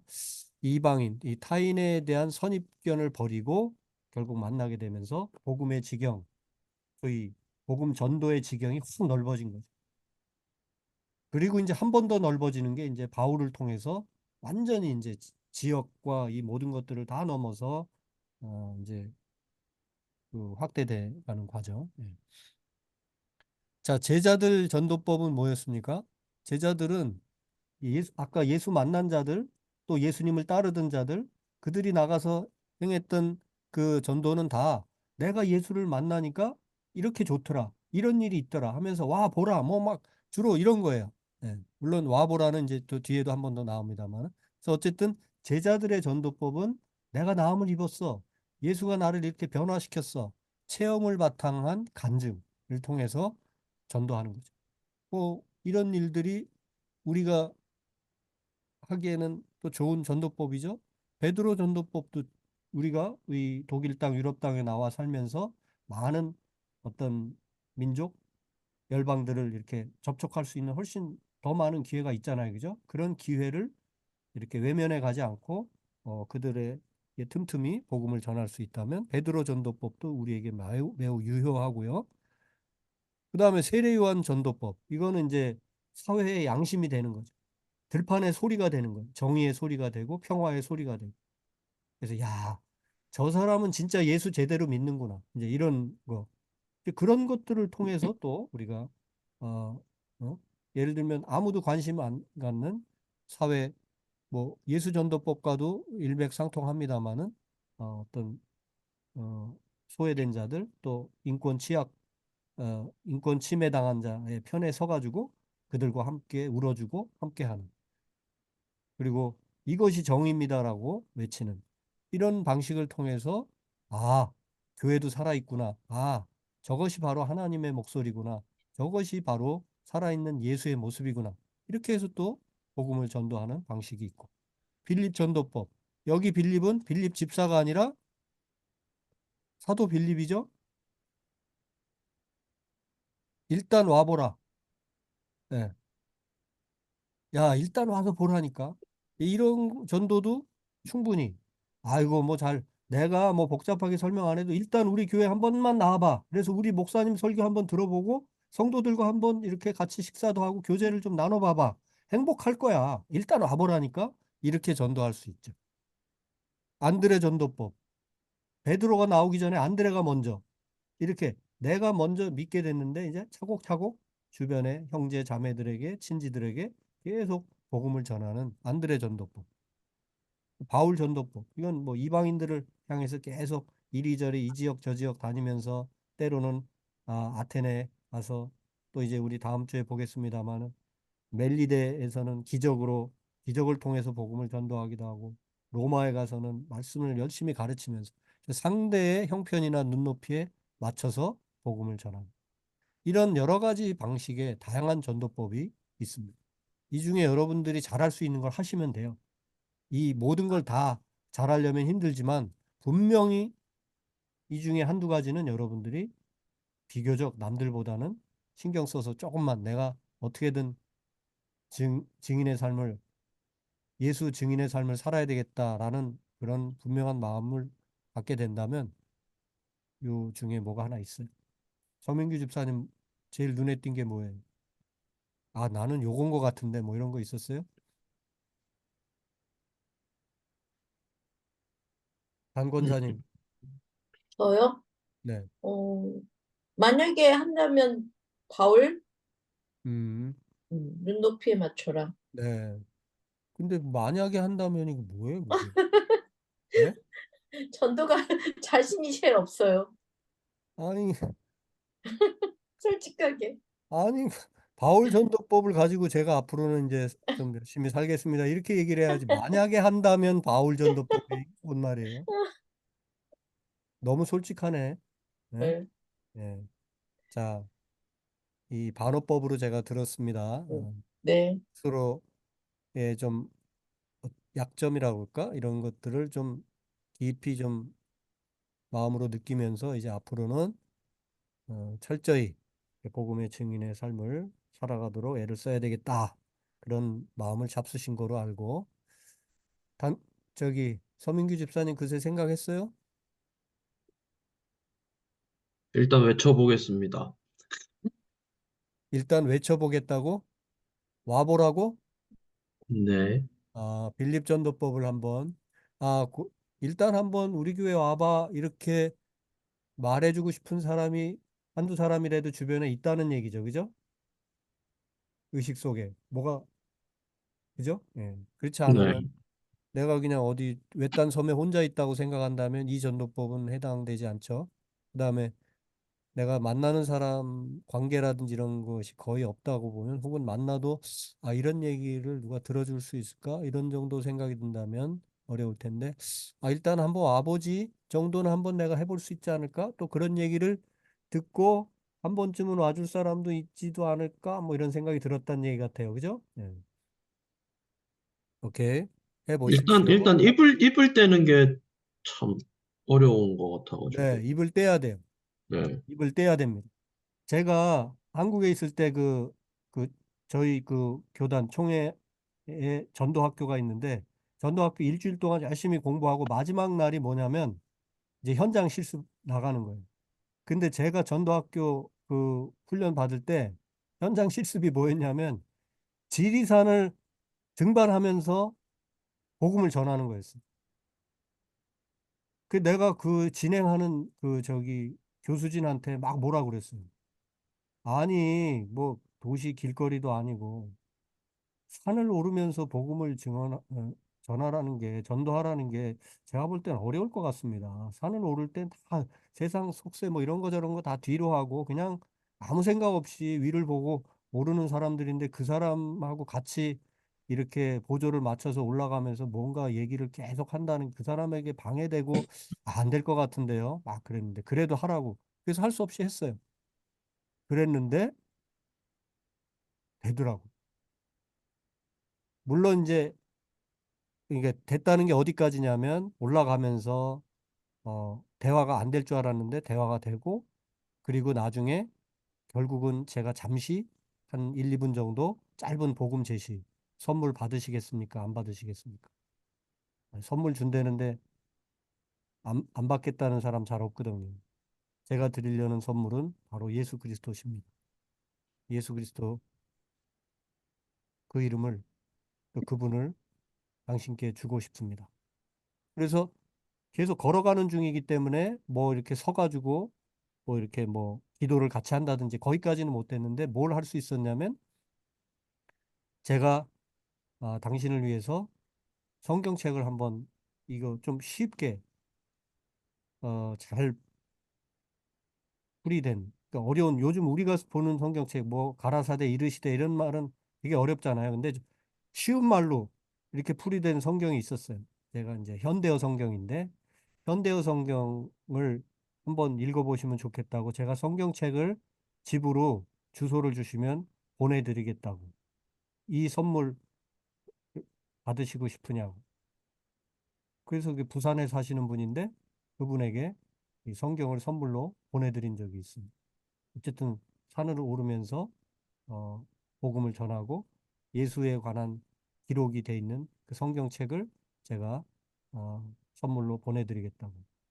그래서 보내드렸고 그런데 이제 사실은 그 뒤로 그분이 어떻게 하는지는 산 위에서 잠깐 만났기 때문에 주소만 얻었고 어떻게 확인할 길은 없는데 하여간 어떻게든 우리가 복음을 전하려고 마음을 먹으면 또 기회를 잡으려고 마음 먹으면 기회는 온다. 네. 그분이 나중에 교회를 어떻게 다녔고 예수를 어떻게 믿은 또 당분간 안 다니다가 저랑 만남 그 사건을 기억하면서 또 어디 처박아 두었던 성경을 나중에라도 읽게 되었을지 그건 아무도 모르는 일입니다. 그래서 기회를 가지고 그 다음에 이렇게 좀 쉽게 말하면 좀 콘탁 포인트를 어떻게든 잡아보려고 애를 쓰고. 그래서 저는 여기서는 사실 별 그럴 기회가 잘 없는데 한국에서는 교우들이 여튼 신방 같은 거 끝나고 나면 꼭 교인들 집에 가서 밥 먹자고 그래요.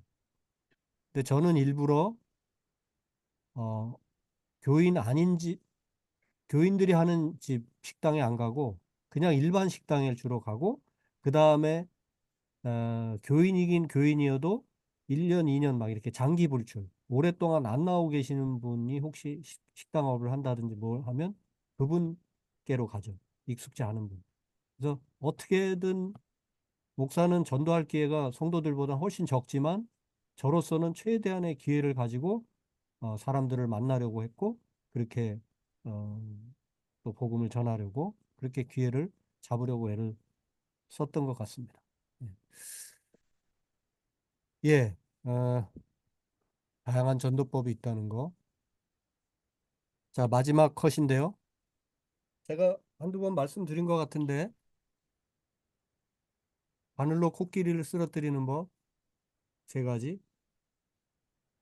기억하시나요?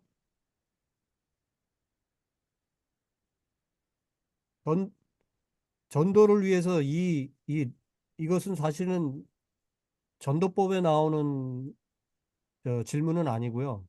이 논리학 기초 시간에 나오는 어떤 질문이에요. 바늘로 코끼리를 쓰러뜨리는 법 세 가지. 논리적으로 생각해 보면 딱 이 세 가지거든요. 네 가지도 아니에요. 딱 이 세 가지예요. 생각해 보세요. 작은 바늘로 코끼리를 어떻게 쓰러뜨려요?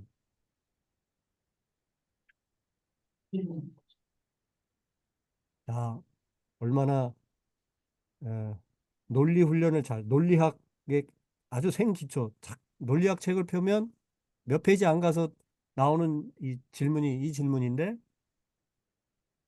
한번 한번 생각해 보시죠.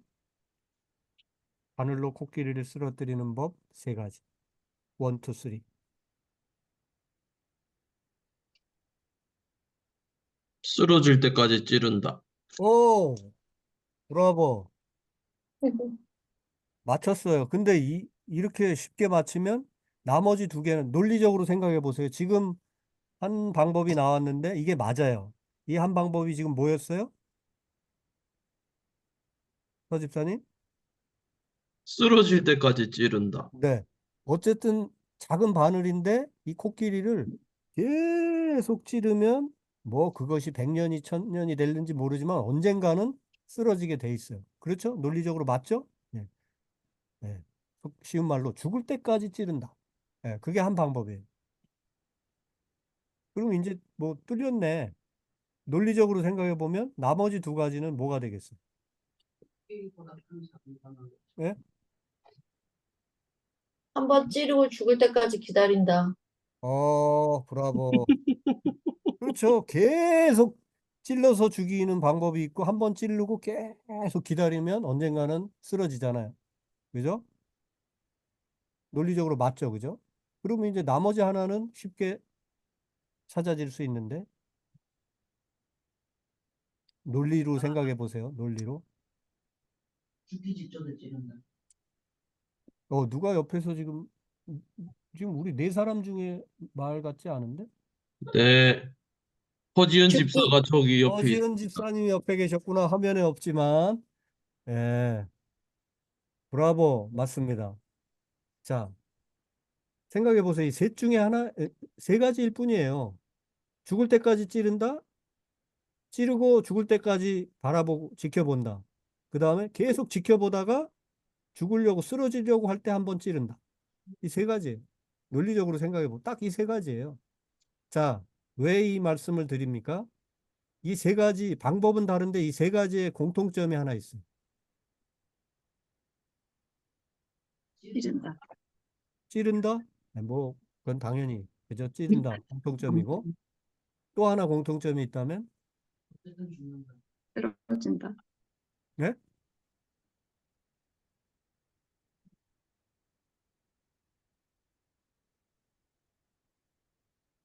공통점이 뭐냐면 끼리를 지켜보고 있다. 그렇죠. 바로 그거예요. 코끼리를 떠나면 안 돼요. 그죠? 코끼리를 떠나면 이게 얘기가 안 돼. 한 번 찌르고 계속 지켜보는 것도 코끼리 옆에서 계속 지켜봐야 되고, 그 다음에 지켜보다가 찌르는 것도 계속 지켜봐야 되고, 그 다음에 계속 처음부터 끝까지 쓰러질 때까지 찌르는 것도 결국은 계속 이 상태가 어떤지를 계속 보면서 찌르는 거죠. 전도의 방법은 여기에 다 있습니다. 우리가 전도할 대상은 이 셋 중에 하나예요. 아까 뭐 베드로 전도법, 뭐 예수 여러 전도법을 얘기했는데 사실은 우리가 만나는 대상은 이 셋 중에 하나입니다. 그리고 우리가 어떤 채택해야 될 방법은 이 셋 중에 하나예요. 어떤 분은 한번 푹 찌르고는 계속 좀 지켜봐 줘야 되는 분이 있어요. 그게 효과적인 분이 있고 어떤 분은 계속 찔러줘야 되는 분이 있어요. 그리고 어떤 분은 워낙 이게 저기 해서 그냥 있는 듯 없는 듯 그러나 주변을 계속 언질언질 그 주위에 있다가 이 사람이 쓰러지려고 할 때, 마음 약해질 때, 극도로 힘들거나 외롭거나 갈급하거나 할 딱 그 순간에 한번 찔러주면 눈물을 펑펑 쏟으면서 돌아올 수 있는 그런 사람이 있고 계속 찔러줘야 되는 사람이 있고 그 다음에 한번 푹 찌르고는 야, 있는 듯 없는 듯 또 지켜봐줘야 자기가 알아서 언젠가 내가 찔렀는데 그 찔림이 1년, 2년쯤 뭐 몇 년쯤 뒤에 서서히 자기 나름의 개발이나 어떤 자각이나 이런 걸 통해서 이렇게 슬그머니 자아가 이렇게 무너져 내리는 소위 말해서 쓰러지는 코끼리. 예. 자, 그래서 이런 세 가지 방법을 한번 생각해 본다면 우리가 너무 전도하는 게 너무 어렵기 때문에 혹은 나는 은사가 아니기 때문에 이렇게 생각할 일은 아니라는 거죠. 네. 방법은 있다고 하는 거. 원투 쓰리 중에 하나. 마음은 중요한 건 뭐예요? 어떤 방법을 쓰든 내가 그에게 시선을 떼지 않는 겁니다. 그에게 애정을 가지고 계속 이 사람이 정말 자기 자아가 무너져 내리고 그리고 그 자아가 이제는 예수와 하나 되는 예수 안에서 진정한 참 자유와 평안을 누리기를 진정으로 바란다. 내가 그게 가족이 됐든 친구가 됐든 친지가 됐든 그 누구가 됐든 그를 애정으로 바라보고 끊임없이 바라보면서 찔러줘야만 바라보고 있어야만 결국은 쓰러지는 거예요. 예, 예, 오늘은 여기까지 한마디씩 하고 마치죠.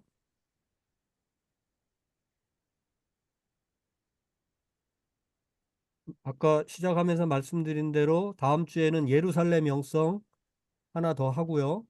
그 다음에 예루살렘 영성이 두 개가 그 외에도 더 남아 있는데 예루살렘 영성 나머지 두 개와 그 다음에 종합 정리까지 이 그 한 시간에 다 털어서 앞으로 다음 주와 그 다음 주 두 번 더 하고 우리 임직자 교육은 마치도록 더운 여름에 계속 여러분들 계속 고생시킬 수는 없을 것 같아요.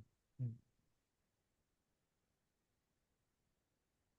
자, 오늘 공부한 거 한마디씩 코멘터 혹은 질문 뭐가 됐든 한마디씩 하시고 마치시죠.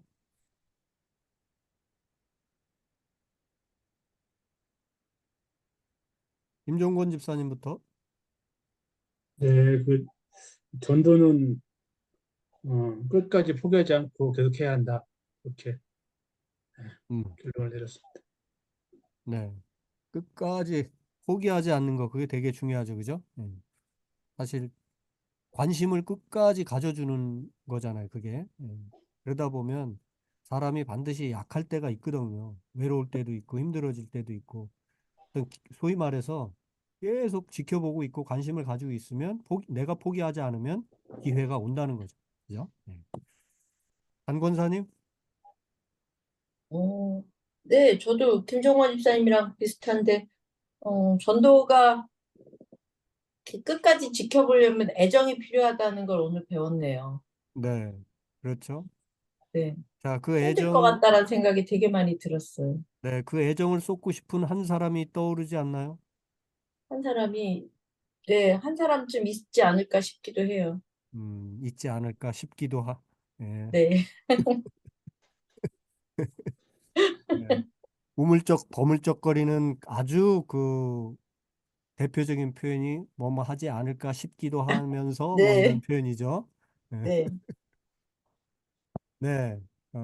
어떤 뭐 그 사람이 한 사람이 됐든 두 사람이 됐든 사실은 온 인류를 사랑한다는 것은 아무도 사랑하지 않는다는 말과 똑같은 말이잖아요. 찬송가 모든 찬송가가 다 좋아 그런 얘기는 어느 찬송 하나도 별로 땡기는 게 없다는 얘기 똑같고 그거 테레사 수녀님이 이미 예전에 얘기해 주셨어요. 나는 매번 한 사람 한 사람씩밖에 사랑할 수 없다. 뭐 여기 막 수만 명, 수십만 명 여기 수녀님 앞에 데려와서 사랑 주시면 되지 않겠습니까? 물질 많이 모아 와가지고 막 그런 얘기할 때 아닙니다. 나는 한 분 한 분밖에 사랑 못 합니다. 그런 얘기를 하셨거든요. 그래서 우리가 많은 사람에게 전도하고 이건 못 하더라도 한두 사람 떠오르는 가족이든 친구든 친지든 계속해서 마음에 담아두고 그를 위해 기도하고 기회가 되면 어떤 도움이 되어주고 그렇게 하면서 그가 하나님 앞에 나아오기를 소위 정말 내가 예수 안에서 누리는 그런 참된 자유와 평안을 그도 누리기를 정말 애정을 가지고 우리가 그렇게 해 나가야 되겠습니다. 자, 애정이 있어야 되고 애정이 있으니까 결코 포기하지 않고 끝까지 지켜볼 수 있는 거죠. 관심을 가지고. 백권사님? 네, 저는 오늘 테마가 제일 약한 부분인데요. 네, 어, 저는 아까 이렇게 계속 말씀 듣다가 예수님이 사마리아 여인을 이렇게 전도하실 때, 네, 그때 그 본문, 전도하면 그 본문이 제일 떠오르거든요. 네, 근데,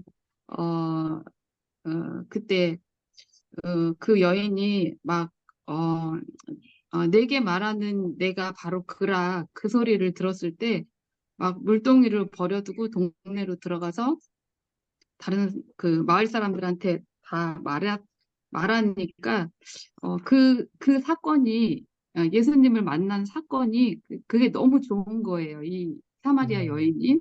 그러니까 이 약간 어 따돌림 당했었던 이 여자가 과감하게 마을에 들어가서 그냥 뭐 이렇게 너무 좋으니까 그냥 얘기가 나왔던 이 대목이 사실은 이 본문 읽을 때마다 굉장히 저한테는 부담이 되고 도전도 되지만 사실은 동시에 되게 부담이 되고 어, 그랬는데 음, 또, 또 오늘 테마가 이렇게 부딪혀서 마음이 정말 무겁기도 한데, 가만히 생각해 보니까, 저는 이 여자처럼 예수님을, 이렇게 깊게 만나지 못했다는 생각이 먼저 들고, 두 번째는, 그러니까 당연히, 영혼 구원에 대한 갈급함이 내가 없구나. 음, 네, 이런 생각을 하다가 또 아버지 돌아가실 때 보니까 마지막이라고 생각하니까 제가 또 주변 사람 전혀 생각하지 않고, 아버지를 대신해서 회개 기도랑, 감사 기도랑 한 20분 동안 계속 이렇게 크게 했었던 것 같아요. 음, 근데 그게 인생의 마지막이라고 생각하니까, 마지막 5분이라고 생각하니까, 음, 그냥 제 힘으로 한 게 아니라 정말 하나님이 도와주셔서, 그렇게, 했던 것 같은데, 어, 음, 이렇게 저렇게 이렇게 말씀을 드려도, 중요한 거는, 제 안에 이렇게 또 이상한 사람으로 보이고 싶지 않은 그런 또 욕심도 있거든요. 네, 그것도 정말 있고, 그런데 이것을 계속 내 안에서 얘기를 하다 보면, 아까 그 우리들의 이야기에서 나왔었던 그분처럼 이렇게 변명만 계속 늘어놓다가 전도 한번 못하고, 음, 하나님 앞에 갈 것 같아서 맨 나중에 있었던 그냥 명령만 받았을 뿐입니다. 이 한마디를 제가 좀 마음에 새겨야 되겠다 이런 생각을 했습니다. 네, 그래요. 참, 아까 우리 서민기 집사님은 뭐지? 일단 와보라고 외치기를 입이라도 떼겠다 그런 얘기도 하셨는데, 하여간 뭐가 됐든 우리가 시도를 하고 마음을 먹고 이렇게 자꾸 해보는 게 중요할 것 같고요. 특히 복음 전하는 일은 누구도 쉬운 사람이 없습니다. 그죠? 예. 예수 안 믿던 사람이 믿게 되는 것 자체가 너무나 기적 같은 일이기 때문에 우리가 어떻게 보면 그런 기적의 어떤 경계선을 기적 우리가 기적 덩어리들이거든. 도대체 예수를 믿을 수가 없어. 이게 이성적으로 생각해 보면 이게 믿는다는 게 말이 안 돼요. 근데 우리가 지금 예수를 나의 구주로 고백하고 찬양하면서 이렇게 우리의 시간과 물질과 인생 전부를 예수님 거라고 하나님 거라고 하면서 살고 있잖아요. 이건 사실 기적이거든. 근데 누군가가 이런 기적 덩어리로 또 바뀌어야 되는데 자기 중심으로 살다가 완전히 이건 아니다라고 다 깨져나가고 하나님 중심으로 예수 중심으로 살아야 되는데 그게 쉬운 일이겠어요? 그러니까 어려운 일이라고 분명히. 근데 어려운 일이니까 우리가 쉽사리 또 포기하고 아이고 하나님이 알아서 할 일이지 자꾸 그러는데 우리는 우리대로 할 일을 하고 하나님이 역사하시고 그런 것 같습니다. 한 번 더 한 사람 두 사람 떠오르는 그분들을 가슴에 딱 이제 품으시고 그분들을 위해서 진짜 마음으로 기도하시고 지켜보시고 이렇게 해나가실 수 있기를 바랍니다. 끝으로 서민기 집사님. 제가 요 며칠 동안 관심 있던 그 테마가 있었는데, 조니 뎁이랑 앰버 허드라는 그 헐리우드 배우 커플들 사이의 재판이었거든요. 네, 그거를 보면서 느꼈던 게, 그 진실을 밝히기 위한 재판이 아니라 제가 볼 때는 그 이 증인들이 얼마나 믿음직하지 못하냐를 부각시켜가지고 그 증언을 신빙성이 없게 만들어 버리더라고요. 네, 주로, 주로 그런 그 기술들? 네, 그렇게, 그런 게 많이 보였는데,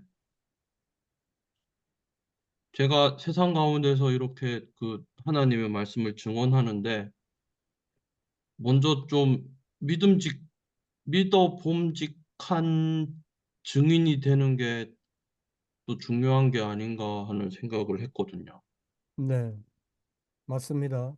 예, 다들 그런 생각을 많이 하시기 때문에 그 부분을 제가 강조를 안 했을 뿐이지 사실은 우리 스피커가 어떤 삶을 사느냐가 또 중요하죠. 그죠? 그 삶으로 담보되지 않는 그 입에서 아무리 휘황찬란한 소리가 나오고 아무리 희망찬 메시지가 선포된다 하더라도 울리는 꽹과리가 될 수 있으니까 또 우리 입술만큼 당연히 우리의 손과 발, 우리의 인생, 우리가 어떻게 살아가느냐가 무척 중요합니다. 예.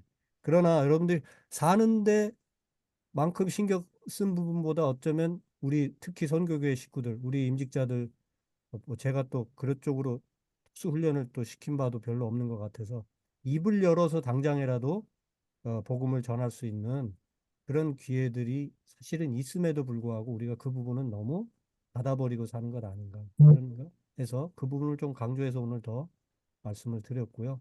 어쨌든 삶으로 따라줘야 되겠죠. 당연히. 예. 예, 이렇게 복합적으로 또 균형 잡힌 생각들을 가지고 그러나 균형만으로는 안 돼요. 무엇보다도 증언의 영성에는 애정이 필요합니다. 예, 절대 기술로 하는 거 아닙니다. 스킬은 나중 얘기예요. 근데 애정이 있으면 아무리 뭐 헛소리처럼 들리고 그다음에 앞뒤가 안 맞는 논리가 잘 안 맞는 얘기 같이 들려도 사람들은 알아듣습니다. 아, 이 사람이 정말 가슴으로 얘기하고 있구나. 이 사람은 정말 절절하게 예수 없이는 안 되는 사람이고 그걸 나한테 지금 어떻게든 전해주려고 하고 있구나. 그거 사람들 느끼거든요. 그러니까 우리가 삶으로도 잘 살고 그다음에 내 가슴에 그런 한 영혼에 대한 뜨거운 애정을 더 키워가는 그런 사람들 그리고 기회가 될 때마다 입을 열 수 있는 또 담대한 용기와 지혜자들이 다 될 수 있기를 축복하면서 오늘 마칩니다. 오늘 기도는 서민규 집사님 누구죠? 백권사님 차례십니다. 백권사님 기도해 주시고 마칩니다. 음, 음, 주님, 저희는 넉 달이 지나야 추수할 때라고 이렇게 매일 삶으로 살아가고 있는데, 아, 주님께서는 보라, 이제 어, 휘어져 추수할 때가 다 되었다고 말씀하십니다. 주님, 저희가 예수님의 마음을 품어서 주변 사람들을 더 관심 있게 보고 어, 한 번 죽는 것은 누구에게나 정해져 있고 그 후에는 사망이 있다고 그렇게 분명히 말해줄 수 있고 그리고 예수님의 사랑을 받은 사랑을 또 그 용서의 사랑을 잘 나눌 수 있는 그런 담대함과 또 무엇보다 예수님의 심장을 저희에게 주시기를 주님 간절히 원합니다. 아멘. 무엇보다 저희가 여기 살면서 우리 1세대 어르신들 참 마음이 많이 갑니다. 그분들 아직 예수님을 모르고 또 외롭게 계실 분들 그런 분들에게 한 분 한 분 다 찾아가 주셔서 그 가난한 마음으로 이제 주님을 붙들게 해주시고 또 이렇게 저희들도 음식으로 섬기면서 정말 어떻게 하면 그분들께 더 가까이 다가갈 수 있을까 생각하는 그런 우리 선교교회 교인들 다 될 수 있도록 주님 인도하여 주시옵소서. 주님 이렇게 많이 수고하시는 우리 목사님 영육간 건강하게 해주시고 또 이렇게 저희들 이 배운 모든 말씀들이 자양분이 되어서 이 세미나가 끝나더라도 저희들 이 말씀들 기억하면서 또 그리스도인의 영성을 생활에서 이루어갈 수 있도록 인도하여 주시옵소서. 감사드리며 예수님 이름으로 기도드립니다. 아멘. 감사합니다. 수고도 하셨어요. 감사합니다. 수고하셨습니다. 날이 팍팍 더워지고 있는데 건강 관리들 잘 하시고요. 감사합니다, 목사님. 네. 고맙습니다. 종료합니다. 유근인 집사님한테 안부 전해주세요. 네, 호세 그럴게요. 베사로. 네. 네. 유건사님 개유토록 많이들 기도해 권사님. 주시고요. 네. 네.